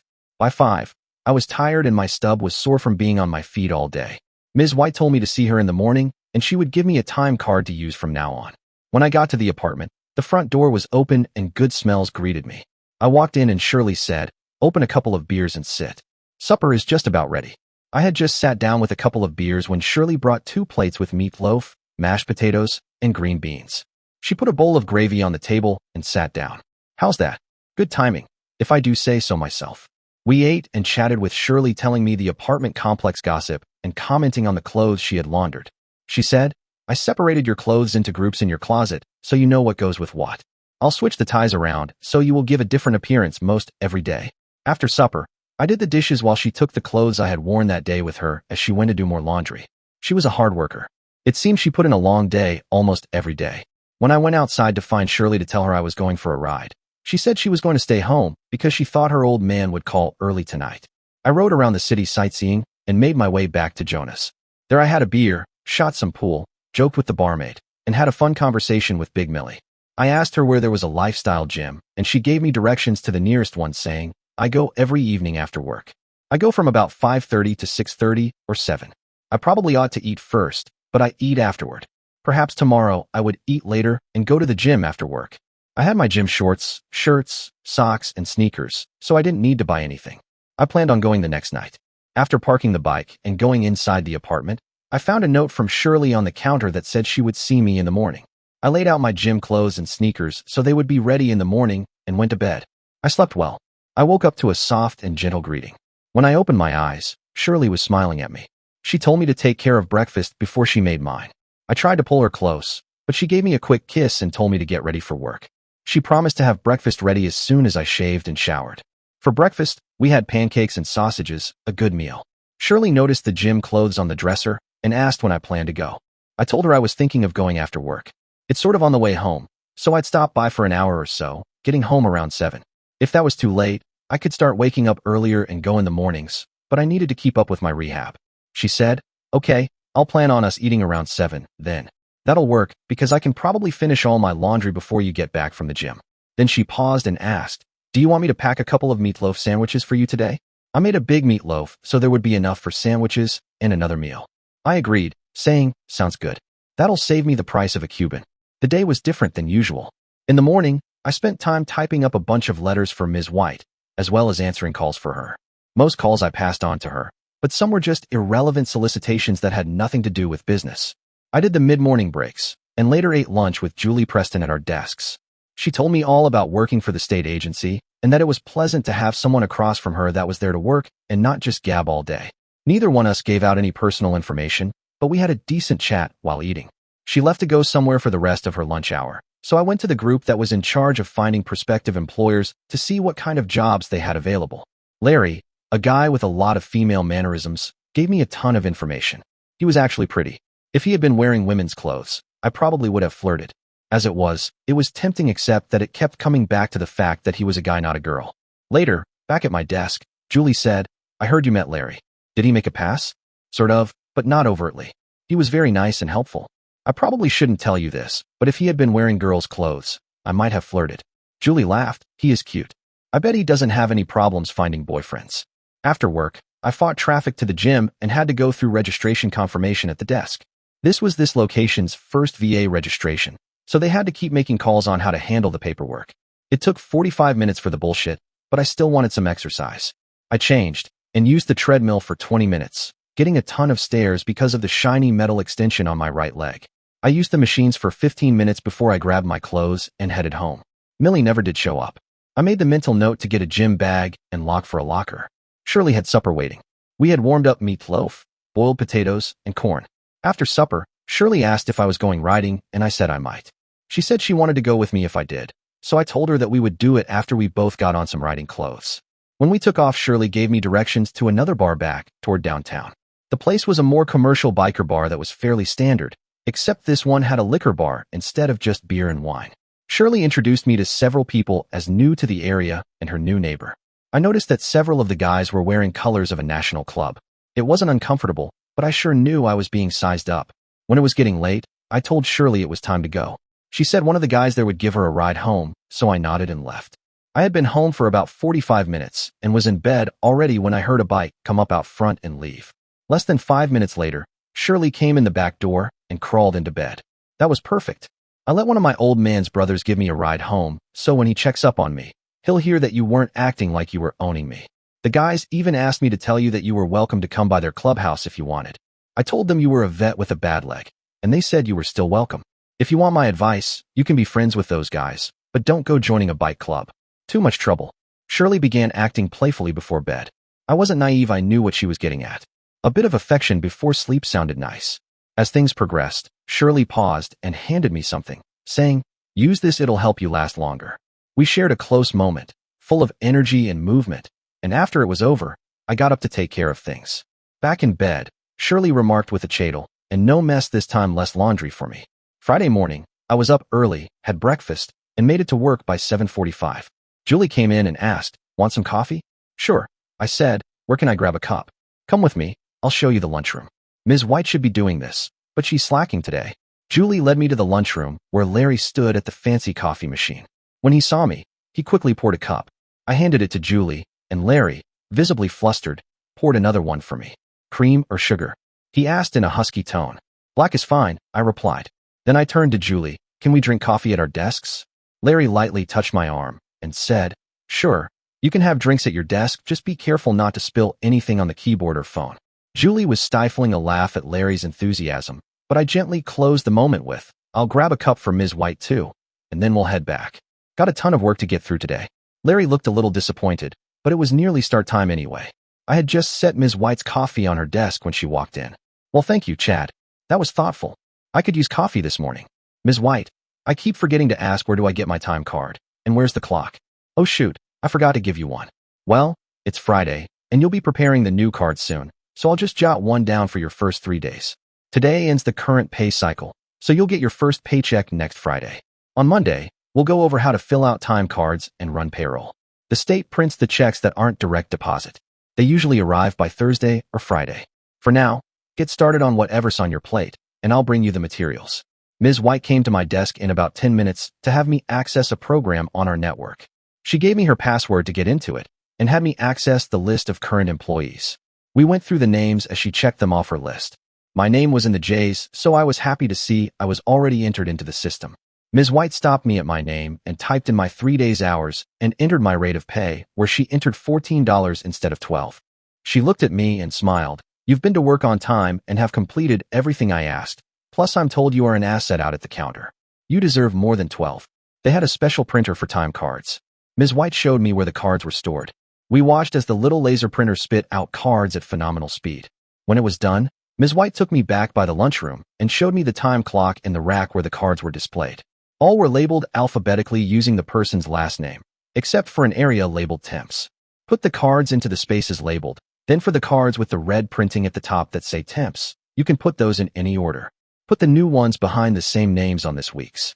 She reached up and pulled off 3 names and said, those 3 no longer work here. So if you have a card for any of them, just bring it back to me. By the time I was finished with the time cards, it was time for me to give the morning breaks, so I hustled out to the counters for the 10 o'clock break. An hour later, I went back to give Ms. White the 3 cards that were extra from the people who no longer worked for the department. In a blink of an eye, it was lunchtime and Julie said, let's eat in the lunchroom. I'm dying to see what Larry does next. I don't know, Julie. It's not nice to tease someone like that. He may get the wrong idea, and I have to tell you, I really like what women have to offer. It'll be all right. I'll protect you, Julie said. Besides, you need to meet some of the other women who work here. There are some really nice, cute single girls that work here too. As much as that matters, there are some married women that will do more than flirt with you as well. My lunch today was 2 meatloaf sandwiches again. That meatloaf went a long way. Today, I also had a Coke, a bag of chips, and a good time talking to and being flirted with by lots of women. It was already common knowledge that a disabled vet was a temp for Ms. White. They knew I was single, that I had lost a leg, and all my personal information. How do you guys know so much about me? I asked in general. A cute little black chick across from me blushed and said, you're in the computer. Everything you put on your application is there so any of us can read it. Julie quickly said, we're not supposed to use that information for personal use, but it's okay for us to just look. I nodded smiling and continued eating. Julie said, as you can see, he doesn't talk much. It's amazing how much more work I get done with him over there instead of our girl Gabby. When she comes back, she'll be so full of stories it'll take a week before I get anything done. The little girl across from me asked, are you going out doing anything tonight or tomorrow night? I looked at her trying to figure out why she would ask. Probably why? Do you want to take me somewhere? This time she really blushed. I always think it's cute the way black chicks blush. They are more purple than red, depending on how dark-skinned they are. Maybe. Some of us girls here are going out to Hard Rock tonight. You could meet us out there if you want. They have a neat nightclub that has some good music, plus you can play the machines if you want. They even have card games out there. That might be a little rich for me right now. I should probably keep a lower profile for a while until I get some money ahead. As far as gambling, that's a definite no-no for a long while. I've never been lucky gambling. The little girl didn't let up though. So what will you do? You said you might go out. I might ride a few places, have a beer here and there, meet some people, shoot some pool. Larry said, ride to some places? How are you going to ride? On my Harley, I said, smugly proud of my bike. Oh, Larry groaned, be still my heart. The man even rides a Harley Davidson. The little girl said, oh Larry, get over it. You can tell Chad likes girls. Another girl next to the talkative one said, how about giving me a ride tonight? You can take me to Jonah's, or even to a couple of other biker bars I know. I can show you around. The little black girl glared at the girl sitting next to her. I thought we were going to try to get him to go out with all of us. You want to hog him? Well, he said he couldn't afford the Hard Rock. I might as well put my dibs in to show him around. The little black girl asked, can you only ride one person at a time on your motorcycle? Yep, only one at a time, when I do let someone ride with me. Larry said, would you give me a ride? I can show you some interesting places and some interesting bars. I laughed. I'm sure you can, Larry, but I might not be very comfortable at some of the places you like. Don't knock it until you've tried it. Honey, Larry said sexily. The girl next to the black girl said, quit it. Larry, you're being too aggressive. You'll never get a guy acting like that. Well, you two are being pretty aggressive, Larry said defensively. I should be able to ask too. I had finished my lunch, so I asked, how about you two telling me your names, and then we can decide where at the Hard Rock I should meet you. I can't afford a long night in an expensive club, and I don't have fancy clothes, but I'll go out with you guys for a while tonight. The little black girl beamed. Great, I'm Tiani. The white girl with the blonde hair next to her said, I'm Judy, and you can wear what you have on, but you don't have to wear a tie. 3 more girls came over and introduced themselves. A dark brunette was Brandy, another dark-skinned girl was Nora, and a light redhead with lots of freckles and a happy smile was Frida. I looked at them all and said, I take it you are all at least 21 and legal. They all nodded in unison. If they weren't so serious looking, I would have laughed at the synchronized head movement. When and where? Tiani said, I can pick you up if you don't want to drive. Brandy said, I have a new car, why don't I pick you up? Before someone else said anything I said, Tiani asked first, so I'll ride with her. Why don't some more of you ride with her too, that way there won't be so many cars there. Nora said, look guys, I can use my dad's van. How about I take all of us in the van? There's only 6 of us, and it will hold 7. I had to remind them, remember girls, I can't afford to drink all night. I just started work and haven't earned anything yet. You know where I'm living, and that's why I'm living there. It's what I can afford right now. There's nothing wrong with where you live, Chad. Frida said, we are all roommates and live in a big house together. With 6 of us, we can afford to live in a fancy area with a pool. You'll have to come out to swim. Can you do that with a fake leg? I take it off to swim, Frida. Okay, girls, I'm in apartment 22 across from the manager's office. When will you pick me up? Tiani looked at Nora. Nora said, I'll pick up Dad's SUV on the way home. How about we pick you up around 8? The first show doesn't start till 9, so we'll be there in plenty of time. Is that okay? Sounds like it's going to be a very late night, girls. Just keep in mind that I can't be a high roller gentleman tonight and buy you all drinks. Brandy said, I'll tell you what, Chad. You've been good about all this, so how about we treat you tonight? We'll all take turns buying rounds. If you make it through 10 drinks, you'll be doing well. I had a thought. Who's the designated driver tonight? You could see I put a cloud over the party. Tiani said, I guess Nora is it. It's your car, so you have to be the one. Nora thought about it, then said, my dad might come out, so I might get him to drive. Now that's something, Frida said. You're going to have your dad chaperone us out to the Hard Rock Cafe while we're trying to get into some guy's britches? Tiani protested, Frida, we're not doing that. We're just going out to have some fun with a new guy. Sure we are. I'm no shrinking violet. I'll tell it like it is. Chad, how about we just skip the Hard Rock and I'll show you my etchings in my room? Julie coughed. That's even more forward than Larry, Frida. It's true, Julie, Brandy sighed.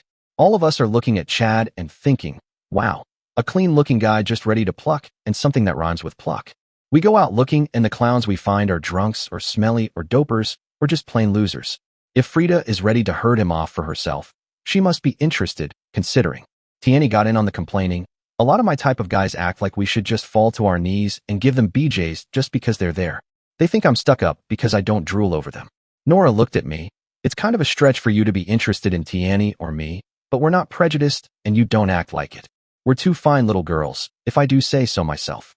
You are all adorable and all very appealing, but I have to tell you, I'm still so new to being out in the world. I don't think I'm in the market for a long-term relationship yet. Brandy said, we aren't either, yet. We just want to have a guy or some guys that we can have a good time with that treat us like the ladies we can act like. If we're not ladies when you take us home, we want it to be our idea, not expected of us. Julie elbowed me. Now that's a compliment and a hell of an invite if I ever heard one. Say yes, dummy. These are some choice girls. I looked at my watch and got up. You know where I live, right, Nora? 8 o'clock. Then I smiled and turned to Frida. And Frida, can I get a rain check on checking out your etchings? Brandy broke in before Frida could answer. Mine too. And yes, you can have a rain check. Frida smiled at me, winked, and nodded. It was my turn to blush. Little Tiani came around the table. She pulled my head down and kissed me on the cheek. You're fun, Chad. I can't wait till tonight. Before leaving the lunchroom, I poured 2 cups of coffee and took them back for Ms. White and me. On the way, Julie said, that was something. I've never seen those girls so aggressive. You're going to be the talk of the place before 5. I don't know whether it's good or bad, but you're going to have a rep real quick. Ms. White smiled happily and accepted the cup of coffee. I told her, I've caught up on correspondence and filing. What do you have for me until it's time for me to give breaks? You've done everything? I thought you had more to do before we did the time cards. No, ma'am. I'm done with everything pending. There's really not that much to do. I'll ask Julie. Perhaps I can help her for a while. Ms. White looked a little funny. My regular secretary is always snowed under. Are you sure you've done everything? Come on out and help me look. I think I've done everything, but I might have missed where more work is kept. Ms. White came out to my desk, looked in the drawers, and looked at the work pending file cabinet. All my inboxes were empty. My transcription files were complete, and all of the weekly reports that were due Monday were done. I said, I did everything according to the operating manual for this position. I pulled the little flip chart out and went through each of the cards.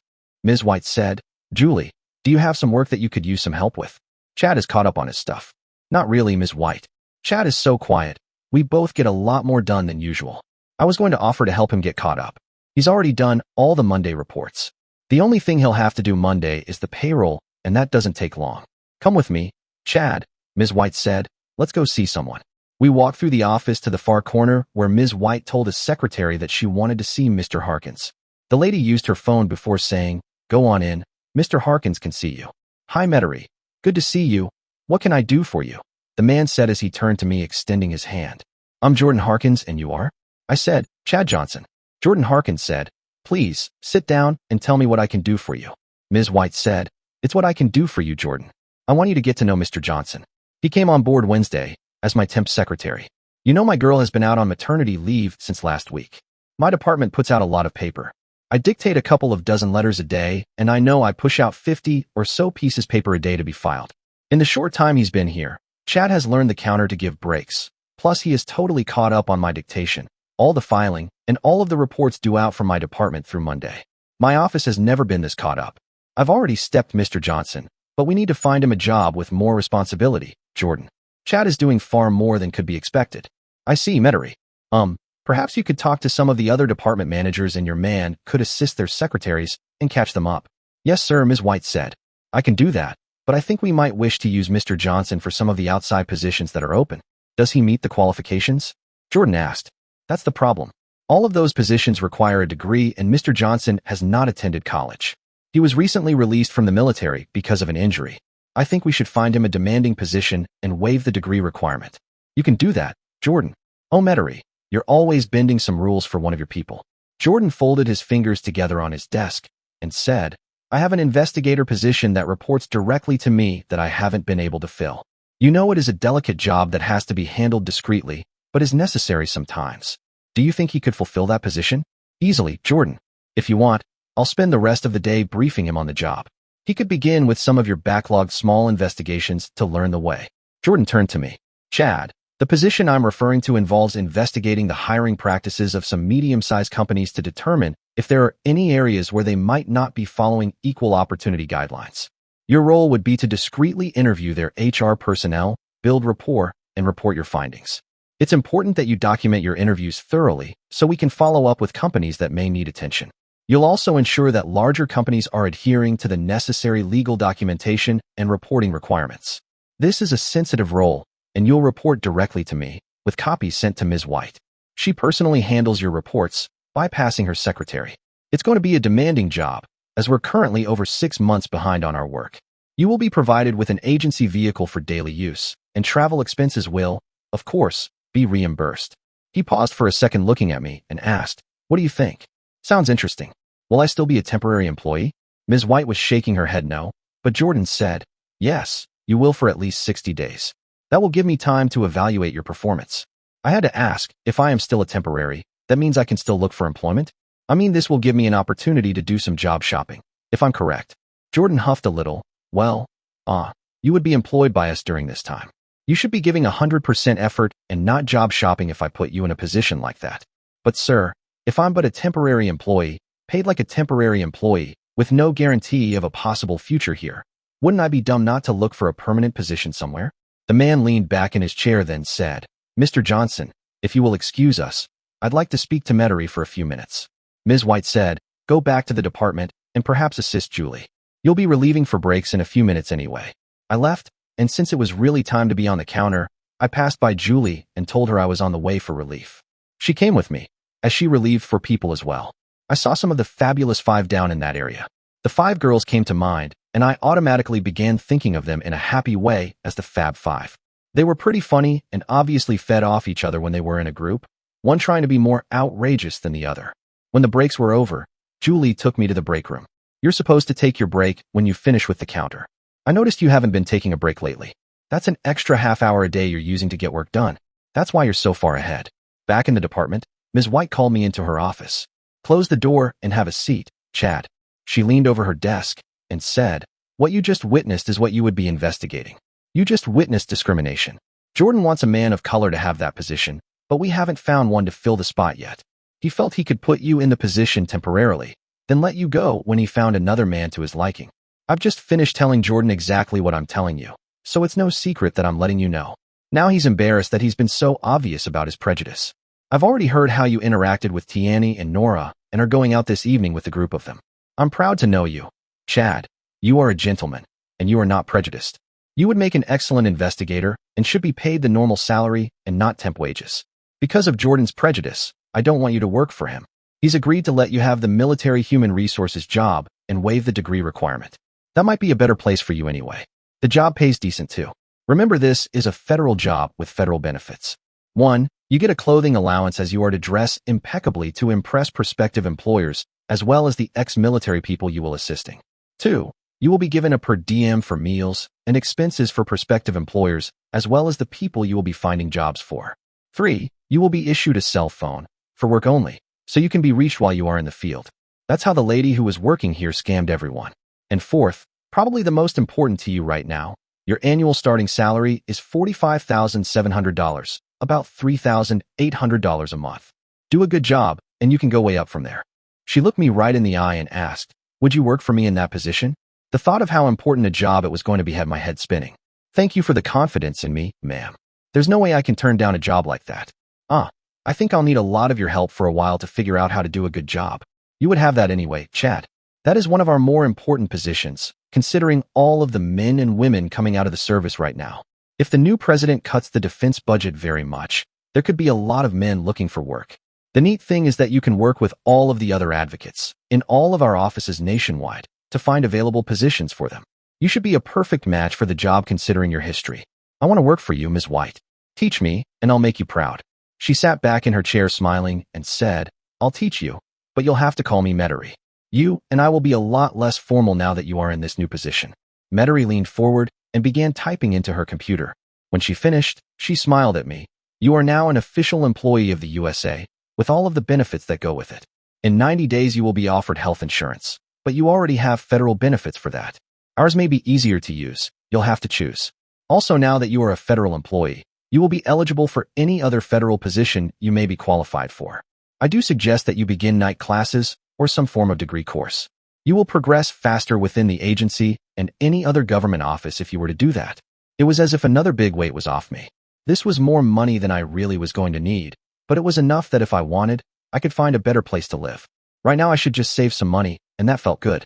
As some paper spit out from her printer, she pulled the sheets to her to read. Metairie said, okay, here is your first 6 months clothing allowance and 2 weeks per diem. Any extra you have to spend on others, please document everything and be sure to get receipts so you can be reimbursed. You'll have a credit card soon, but this should hold you for now. Go out to the cashier and present this to her. She'll give you cash or a check or some of each, however you want. Now, since you are a salaried employee, get the hell out of here, get your money and run. Go home and enjoy your weekend. I'm going to need some help buying the right kind of clothes. I'm not very fashion conscious and I haven't bought lots of clothes for dress. I've been a uniform guy with just jeans as my casual dress. Metairie looked at me a second and wrote something on one of her cards. This is my cell phone. Call me tomorrow and I'll go with you to pick out some clothes. We'll get you some nice clothes at a discount. I know where the smart guys go to get quality stuff. Perhaps my husband will come along. He's a real classy dresser. I'll do that. It should be reasonably early tomorrow, okay? I'd like to get that out of the way. Thank you for helping me so much. It's my pleasure to help someone progress. I'm going to have you help me anyway, so don't thank me too much yet. I left, said goodbye to Julie, and headed toward the cashier. The lady looked at my letter and began asking how I wanted the funds. I told her I didn't know how much it was, so she said, you get a $54 a day per diem, but you should only draw like $40 until you get your personal accounting set up. Your clothing allowance for your first 6 months is $3,270. I was staggered. How about $2,500 in cash and the balance in a check, so I can deposit it? Coming right up. Do you need some money to take those girls out tonight? It's not my money. I have to buy clothes and have money for expenses. I can't use that money for tonight. I can use some of my savings though, now that I have a real job. Bet you can, Chad. Have a good time with those girls tonight, and be safe. Don't be drinking and driving. I heard what you were telling them, and that was good to hear. Congratulations on the new job. I'll look forward to working with you. I signed for the money and check and headed to the bank in my '95 Chevy S10. Funny, isn't it? Goodwill to Gucci in a week. The bank posed the next problem. I asked for the head teller as I figured she would help me the quickest. After explaining my problem, she suggested I get a bank debit card.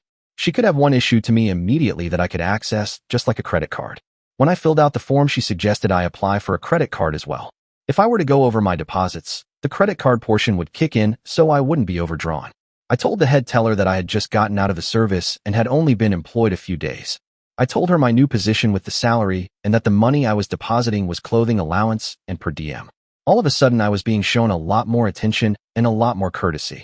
It was right this way, sir, and can I get you something, sir, and how else can I help you, sir? It was almost too funny for words. They gave me the debit card that had a $5,000 credit limit. I didn't care about the credit limit, but now all of my money in both the checking and savings was available when I needed it. Before I left the bank, I asked the branch manager if he had any positions open and who I could contact at their home office for job opportunities for veterans returning to civilian life. The man gave me several names, plus a handout with the corporate hiring information. He said, confidentially, if you have anyone that might be interested in a starting teller position, I have openings, plural, right now. Send me some good people and let me get them started in the banking industry. I took his personal card and said I would get back to him. Knowing that a teller position was not the highest paying position around, I understood how they could be open, but it just goes to show you. There are jobs available, just not a bunch of big buck jobs. That's not true either. I was just given a big buck job just for doing what I was being paid for and was supposed to do. At the apartment, I noticed a filthy Harley sitting outside apartment 25 and wondered if this was as a result of last night. The front door was locked, but Shirley was at the counter putting something together for supper. You're home early, how come? I opened the fridge and pulled out a beer. Got a new job today and was sent home early. Is it a better job? You betcha, I smiled. It's going to be a good job. They even gave me money to buy clothes. I won't be able to help you for a couple of days. My old man showed up this morning. I saw a bike out front. He should butt it in the back. Take the chain so he'll have it, and I'll go to Home Depot and get another chain and lock. Shirley nodded. You don't mind if I feed him too, do you? I'll eat less to make sure, okay? No problem, Cheryl. Around here we all eat. Should you go get him so I can meet him or what? Shirley thought a second. No sense in waking him yet. He rode all night to get in. He'll wake up and I'll get him a beer and feed him. He doesn't know I'm cooking for you to get fed myself, but I'll tell him later. It's a good enough deal, he ain't gonna bitch. Thank God he slept soundly enough that I was able to get all the laundry done I needed to do. Shirley put a big pan in the oven, then stood up and said, that has to cook for an hour before we can eat. I'll get him up soon, but you go to the store and get your chain and lock, and I'll take this back to the apartment. You ain't going to have a bed warmer for a while. Get used to it or get some auditions. I laughed at the audition reference. Actually, a bunch of girls from work are taking me out to the Hard Rock tonight on them. I told them I couldn't afford to take myself out there, and for sure not a bunch of women, so they are taking me. I might get lucky, who knows? Are you a gambler? No way. I don't gamble my money, not when every day of life is a gamble and probably higher stakes. I'm glad, Shirley said. Gambling, drinking, narcotics, that's how a body gets in the poorhouse. That's why I'm doing laundry and turning tricks. That's why I'm ashamed of myself all the time. A tear ran down her face. Don't be hard on yourself, Cheryl. You said it the other day. You do what you gotta do. Just keep doing a little more for me, like keeping the house and keeping my clothes up, and I'll pay you decent. Don't be turning any tricks while I'm around. Do your laundry and housekeeping, and there will be enough for you. Perhaps your man will settle down and stay this time. Shirley was sitting on a stool with tears coming hard. The other day, one of the guys that uses me came by, and I just spread him for an easy 50. I should have sent him to see one of the other girls, but I just hated to pass up a 50. That's why I made you use a rubber. The guy won't use one, so now I have to go to the health department to get checked again. Damn, I'm one miserable 304. Stop feeling sorry for yourself right now. Get yourself together. Take a six-pack with you with the chain and lock and go wake up your man so he can get cleaned up for supper. I'll go to the store for mine and pick up some more beer. It shouldn't take me more than 20 minutes. I left locking the front door, knowing she would be watching the back. It took all of the 20 minutes to get the chain and lock because the checkout line was so backed up. I got home and immediately chained up my bike, running the chain around the cases and through the wheels. I walked over to liquor store and bought another case of cold beer. Hate to run out on a weekend. Back in the apartment, I popped a beer and turned on the TV to watch the news. There was a lot about the jobs being created by all the federal projects, but as I saw today, they are jobs, just not people willing to do them or people qualified to get them. I wondered where Jordan was going to get his investigator. Who cares? I had a great position now that might even be better, especially with the clothing allowance. Shirley came in the back door followed by a big burly guy with a full beard and balding head. Shirley pointed at me and said, "That's Chad Johnson, the guy who owns that bike out back and the guy that's been trading out my cooking for my meals." Chad, this the Bart Simpson. I ain't joking, it's his real name. I nodded and reached out to take his offered hand. I went to the fridge and took out a beer, offering it to him. He took it, and I got another one out for Shirley and offered it to her. She took hers, then I got another for myself. Pointing at the bottle on the counter, I said, "You want some Jack to go with that?" "Nah, this is good," Bart said. Shirley went to work on dinner while Bart sat on the couch, and I sat in the big chair. Bart appraised me and said, "Shirley said you were a Crip. Heard in the service?" I nodded and pulled up my pants leg to show my metal leg. "You get around pretty good, but I see you have a cane and a crutch by the door. You need those?"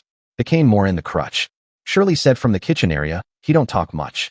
"He'll answer, but like I said, he don't talk much." Bart chuckled, probably a good man for it too. "What were you in, the Army?" "Marines." "If you don't mind my asking, how'd you lose your leg?" "An RPG, didn't miss." "I hear that all the time. What's an RPG?" "Rocket-propelled grenade." "How close was it?" My leg was stuck out behind me when the grenade hit the track I was hiding behind. "Track?" I smiled. "Field name for a tank or APC, you know, armored personnel carrier." "Well, at least you had others with you to help." "They all died, but one guy who lost an arm." "How'd you keep from getting killed?" "We killed the other guys. But you were both badly injured." "We patched each other up and took the dead guys and tracked back to the base. The radio didn't work, so that's all we could do unless we wanted to just lay there and die." "That's some story. How long were you in the hospital?" "Over there a week, Germany a month, and back here almost 11 months. Shirley had set the table and said, "Supper's ready. Come get it." "Hey, thanks. Chad, for letting me eat with you. I guess I should thank you for feeding Cheryl too. I ain't too good about sending money." I nodded, then said, "When I eat, others get to eat too. It's the way I was raised. Besides, your lady does my laundry, and I pay her to keep the place clean too." She needed the money, I needed the help. "You're pretty talkative tonight." "Chad, is it because it's to a man?" "Like you said, Shirley," he asks, I answer. We ate the roast with potatoes and carrots, and had some of the cake with the creamy icing for dessert. Shirley washed up the dishes real quick, and I said, "I got a date with a bunch of women, so I have to get ready to go out. I best shave and take a shower, so I'll see you guys tomorrow. If there's something happening somewhere tomorrow, let me know. I'd like to get to know more of the riding community. I'll meet Cha to my brothers. That's the riding community I know. It's a good club, but I like to roam. I don't do good staying in one place. See you tomorrow. Shirley, if you guys go to Jonah's, ask around to see what's going on. Let me know in the morning." Bart and Shirley left, so I showered and dressed in some clean clothes with one of the neat dress shirts Shirley had picked out. The outfit looked pretty good for some Goodwill or thrift store hand-me-downs. At 7:50, a Chrysler Town and Country pulled up next to my pickup and 5 girls piled out of the van. Seeing me through the screen door, the bunch came storming in. "Would you look at this? Not bad, and clean too for a guy," Frida said. Brandy was standing in the doorway to the bedroom. The bed's made, and there are no dirty socks or underwear lying on the floor. "Shit, Chad might be a candidate for Larry after all." Tiani opened the fridge and said, "He's only got 2 beers left in here, but there's some leftover pot roast that's still warm." Nora added, "There's half a bottle of Jack Daniels too. Anyone want a drink?" Judy, still standing by the door, turned to Chad. "Don't mind them. They're just being curious. They can't believe a guy can live alone and actually keep the place decent. Since you're a Marine, I'd honestly be surprised if things weren't squared away. My dad was a Marine too. He's still super particular about keeping things in order." They kept chatting and taking stock of the apartment while I went around locking the back door, turning off lights, and shutting off the TV. When I reached the front door, I asked, "Ready to take me to the Hard Rock?" Judy put her arm around mine and said, "Take me. Chad, take me." The other 4 headed for the van, so I locked up and joined them, sitting in the middle seat. We went to the east side of the city to find the place with a giant guitar outside, marking the place. After parking, we walked into the lobby area and in through the casino. The place was busy with lots of people feeding the machines with cards. No coins, just cards on most of them. They had some table games and a big card-playing area that looked to be some kind of poker tournament.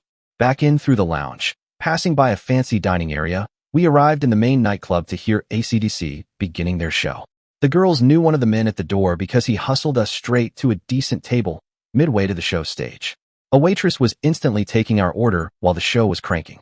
By the time the group was doing Dirty Deeds Done Dirt Cheap, we were on our second drinks and singing along with the musicians and the rest of the crowd. It was a great show and well worth whatever it cost for us to be in there. When the show wrapped up, our third round of drinks arrived, and the girls decided it was time for some snacks. They ordered mushrooms, snails, shrimp, oysters, plenty of good food to go with the evening. I was sipping my third beefeater and definitely starting to feel it. Brandy, with her ever-lively energy, was on one side of me, and the charming, witty Tiani was on the other. Across from me sat the enigmatic Judy, casually tapping her foot against my knee beneath the table, trying to get my attention. "You all really know how to keep things interesting, even in public," I said with a grin. "I love it." Nora, sitting beside Tiani, leaned forward and reached under the table toward me and said playfully, "I think I've got a good idea for how I want this night to go." Tiani batted Nora's hand away, chuckling, "Don't be so pushy, you might mess up something we're all trying to enjoy." Frida laughed, "I know exactly what I'm hoping for later." Brandy chimed in, "Let's head to the disco lounge and get some dancing in. Come on." As we got up, I noticed Brandy and Judy speaking with the waitress, who scribbled something on a ticket that Brandy signed. The disco area was packed, but we still managed to snag a table right by the dance floor. I hadn't tried dancing since losing my leg, but it looked like my physical therapy was about to be put to the test. As soon as we sat down and placed a drink order, Brandy grabbed my arm and pulled me onto the dance floor. I tried to explain I wasn't sure I could manage it, but she wasn't taking no for an answer. Brandy started dancing in front of me with high energy, clearly trying to encourage me. I began moving the best I could, using my prosthetic leg to pivot and shuffling in rhythm. It wasn't perfect, but I focused on letting my body feel the music. I even attempted a moonwalk, and the other girls at the table erupted in cheers and applause. I must have done something right. When the music changed, Tiani grabbed my arm and led me back out.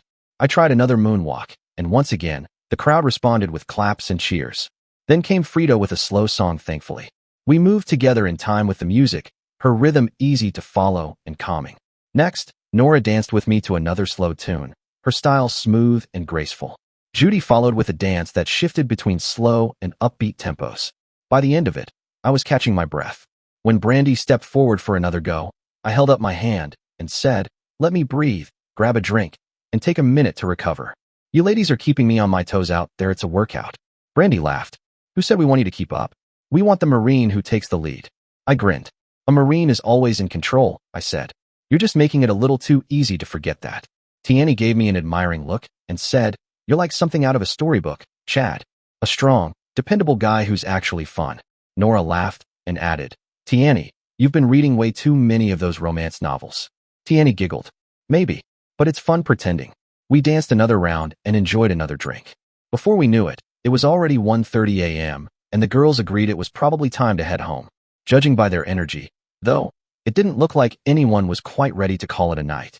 "How about we grab some breakfast at the cafe before heading out?" I suggested. "Might be a good way to let the night wind down a bit." Nora nodded. "Good idea. I didn't drink designated driver tonight. We can either drop you off at your place or you're welcome to ride along with us. Your call." I looked at the 5 lively girls and joked, "There's no way I can keep up with all of you, guess I'll just head home alone." I smiled. "Let's grab some breakfast. My treat. Maybe with food in us, we can all think a little more clearly." We headed to a nearby cafe. Since we made quite an entrance with our laughter and energy, the staff seated us in the back so we wouldn't disturb the other diners. Once the coffee started flowing and everyone had eaten, the group got into a lively, playful debate. Brandy stood up, grinning. "Think you can handle hanging out with 2 or 3 of us tonight?" Before I could answer, she winked and added, "Yeah, I thought 3, then returned to the group with a triumphant smile. A moment later, all 5 women stood. Judy cheerfully announced, "It's settled, you're hanging out with Brandy, Tiani, and Nora tonight. Then tomorrow morning it's breakfast with Frida and me. You'll be wiped out by Monday, man. Don't I get a say in this?" I asked with a laugh. "Nope," Brandy replied. "You're officially stuck with us until tomorrow noon." I wasn't sure if this was a great idea or a crazy one, but I decided to go with the flow. Worst case, I figured I could always call a cab if things got too hectic. They all lived together in a large, beautiful home in Old Carrollwood.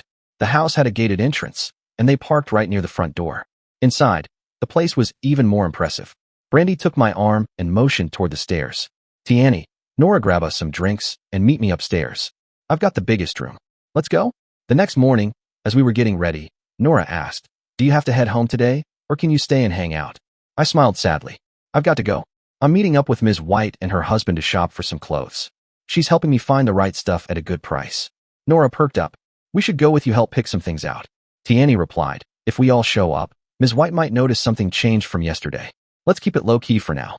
Frida nodded and said, "All right, let's help him get moving, it's almost 9." As I dressed, they watched with curiosity as I attached my prosthetic leg. Once I had it on and we were heading out, Tierney said, "You walked so well last night you were dancing, even moonwalking." Brandy chimed in, "Yeah, and honestly, I forgot all about your leg with the way you moved. It was impressive." Frida added, "Same here. You've got such presence, it's inspiring." I had taken a group shower with them earlier, which ended up being more fun than functional, filled with laughter and jokes as we helped each other navigate the crowded space. They had to help steady me a few times due to the tight quarters, and the whole thing felt more like a team effort than anything else. When I was dressed, they all decided to ride with Nora to drop me off at my apartment. They offered to come inside, but I convinced them I needed to contact Ms. White and get going. I promised to see them again Monday, and they took off. I called Ms. White, and she gave me directions to a well-known discount men's clothing store down in the Ybor Channel district. It was popular among sharp-dressed locals and savvy professionals. I put on my best pair of khakis and a freshly ironed sports shirt. When I arrived, the place looked like a dive from the outside, like an old warehouse, but the parking lot was full of Cadillacs and Lincolns. Inside, it was a packed house of customers and racks of suits, slacks, and shoes. Ms. White greeted me alongside a tall man I recognized vaguely. "Chad, this is my husband Reggie. Reggie, meet Chad Johnson, the young man I've been telling you about." Reggie was easily 6'3" or 4", muscular and fit. When we shook hands, his grip was firm, but not overbearing. "Nice to meet you, Chad," he said. "Metairie hasn't stopped talking about you since you started working with her." I smiled. "Thanks for helping me with the clothes. I'm not really into fashion. My dress code for years was just a uniform." Reggie grinned. "Don't worry, we'll get you set up. Metairie would dress you like a rock star if you let her, but I'll rein her in. We'll find something professional, sharp, and age-appropriate. You're young, so let's start with some good sport coats and slacks." It took a bit to get the right size of coat, but soon the two of them had picked out a half-dozen very nice sport coats. My favorite was a herringbone with leather elbows. Reggie said all I need was a pipe to make me look like a professor. Using the sport coats that we had picked out, Ms. White picked out multiple pairs of slacks that went with more than one coat. I was pushing a large cart that had a hanger area that was already full as we went to the suits. There, we only picked out 5 suits, but their manufacturer's suggested price had me nervous. None of them were marked under $500. This had me going back to look at the suggested retail tagged on the sport coats. I quickly totaled up what we had already picked out and held up my hand. I felt a little sick, but said, "Ms. White, Reggie, I only received $3,000 to buy clothes. I don't have a lot of extra money other than that. We're way over that amount already." Reggie slapped me on my back. "Shoot, Chad, you probably haven't reached $1,500 yet. Not to worry. This place is a discount place that sells good stuff at 15 to 20 cents on the dollar. Those Brooks Brothers suits you have there are all marked as being all over 500, and I'll bet none of them is $100. If we go over, we'll trim it down, don't worry." I was pacified, but still concerned. Ms. White went nuts with shirts, and after I had tried on a couple of sizes of shirts, she picked out about 15. We walked over to the shoes where I found a pair of wing tips, a plain type of shoe in brown and black, plus 3 pair of slip-on shoes that were very nice. Ms. White said, "The only other thing we might look at is a couple of nice sport shirts. You know you can wear nice knit shirts under a sport coat and look very professional." Ms. White picked out some gaudy-looking shirts and Reggie just frowned and replaced them with some very nice, solid color knits. The huge cart I was pushing was so full it would barely move. I wasn't worried about paying for the stuff, as if I didn't have enough, I would just put it back. At a checkout register, a man totaled everything and totally shocked me when he said, "Your order comes to $2,732.17. Ms. White said, "Oh, I forgot. You need socks. Let me get you some." When she came back, she had at least a dozen pair of socks. The sales clerk just put them in a bag with the shirts and said, "That will be your bonus." Reggie said, "This is Chad's first time here, so he doesn't know the rules yet. Pay the man, Chad, then he'll take you back to the tailor area." I gave the man my card and told him it was a debit card. He looked at it and said, "This is a credit card as well. Would you prefer debit or credit?" "Debit, please," I said, still sweating over getting out of there without blowing the entire $3,000 allowance. The next part took forever. A man and a woman had me try on every sport coat, every suit, and every pair of pants. One pair of pants apparently didn't fit the way they should, and the lady went out and came back with another pair in a smaller size. When they were done, the man said, "I can have 2 suits, 2 coats, and 2 pair of pants by this afternoon. The rest will be done Monday. Please allow enough time to try them on when you return to pick them up." The tailor took down my name and address, and when he asked for my phone number, I said, "I don't have a phone, sir. Perhaps I'll get one today." Reggie said, "Take my cell number. It's 743-9292. The 92 registered then, and I looked hard at him. I didn't want to say anything yet, but I looked back and forth between Ms. White and him trying to figure out why she was working. When we went out of the store, Reggie said, "How about following us down to the parking garage and we'll have lunch at the restaurant?" Ms. White said, "You'll love it. They have a great menu. Please join us. Here, take this bag.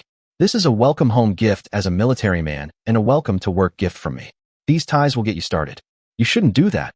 That's why I get the allowance," I protested. Ms. White just waved her hand at me.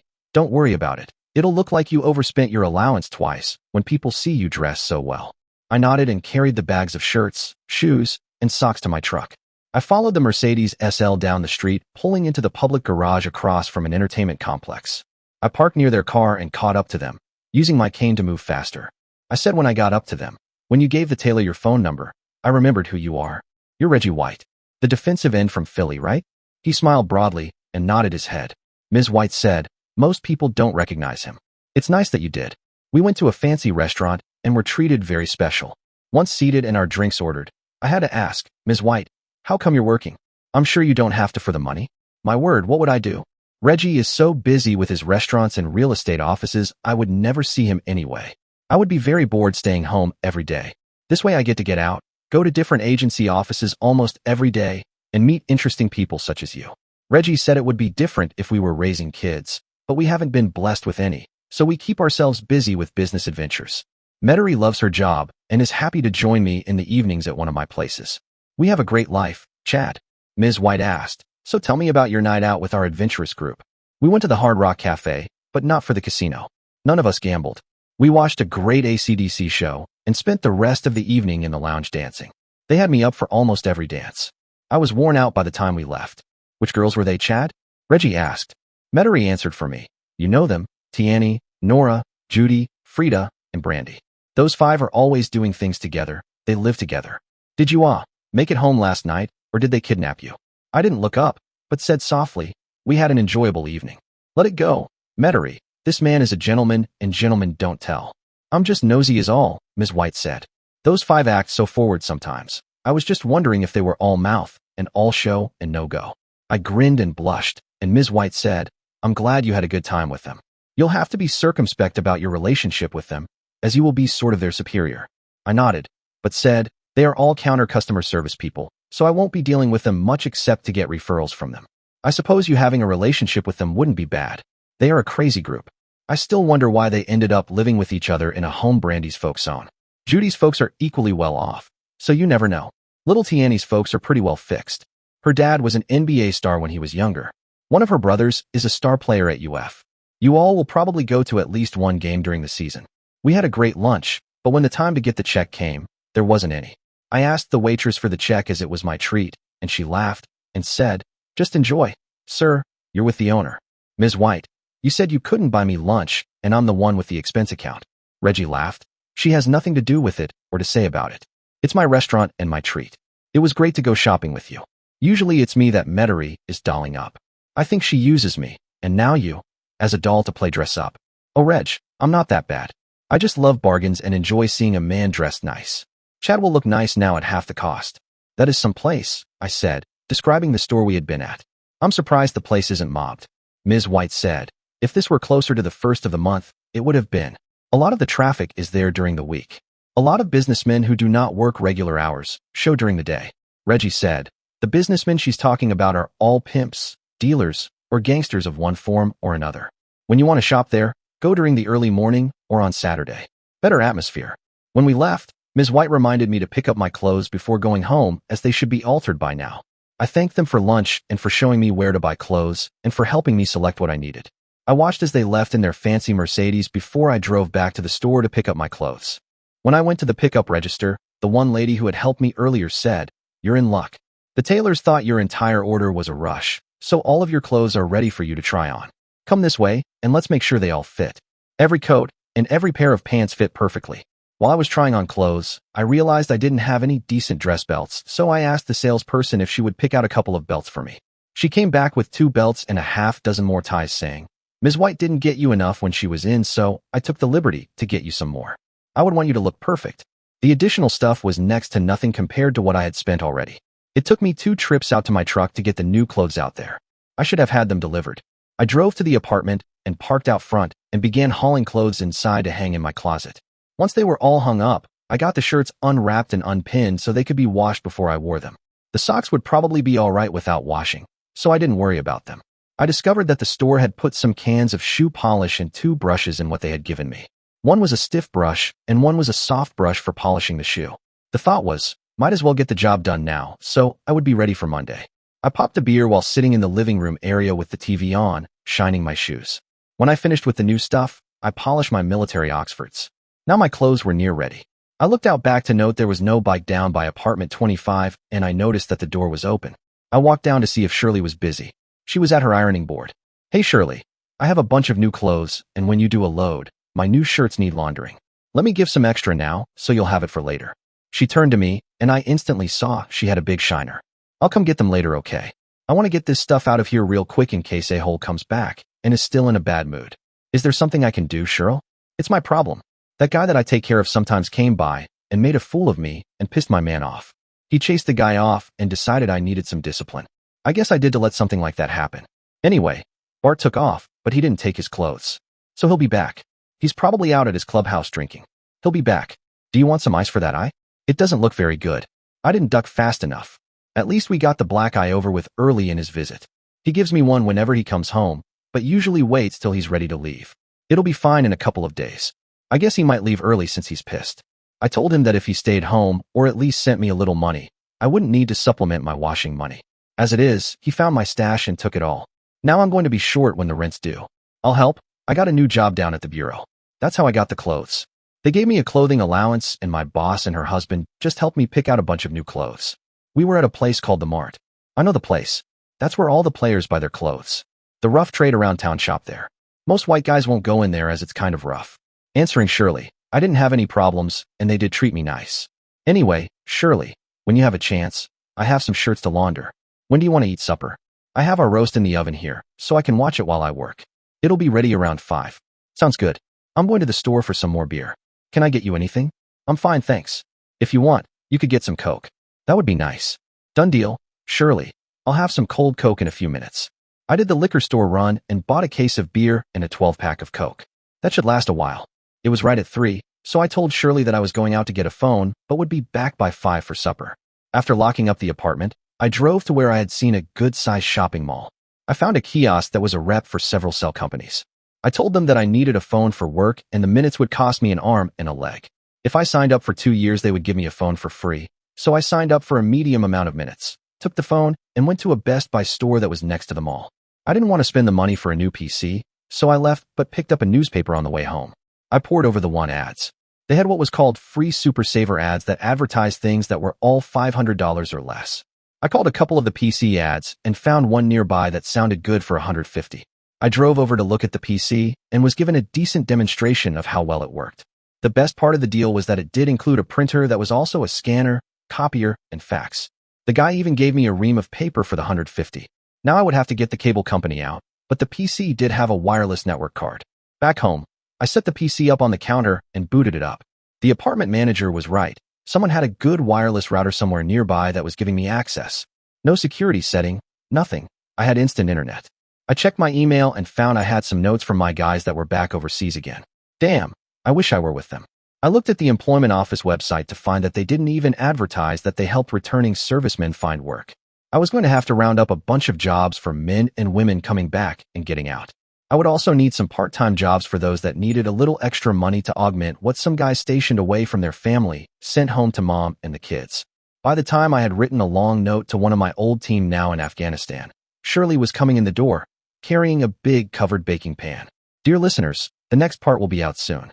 Meanwhile, please share your thoughts in the comments section below and don't forget to like, share, and subscribe.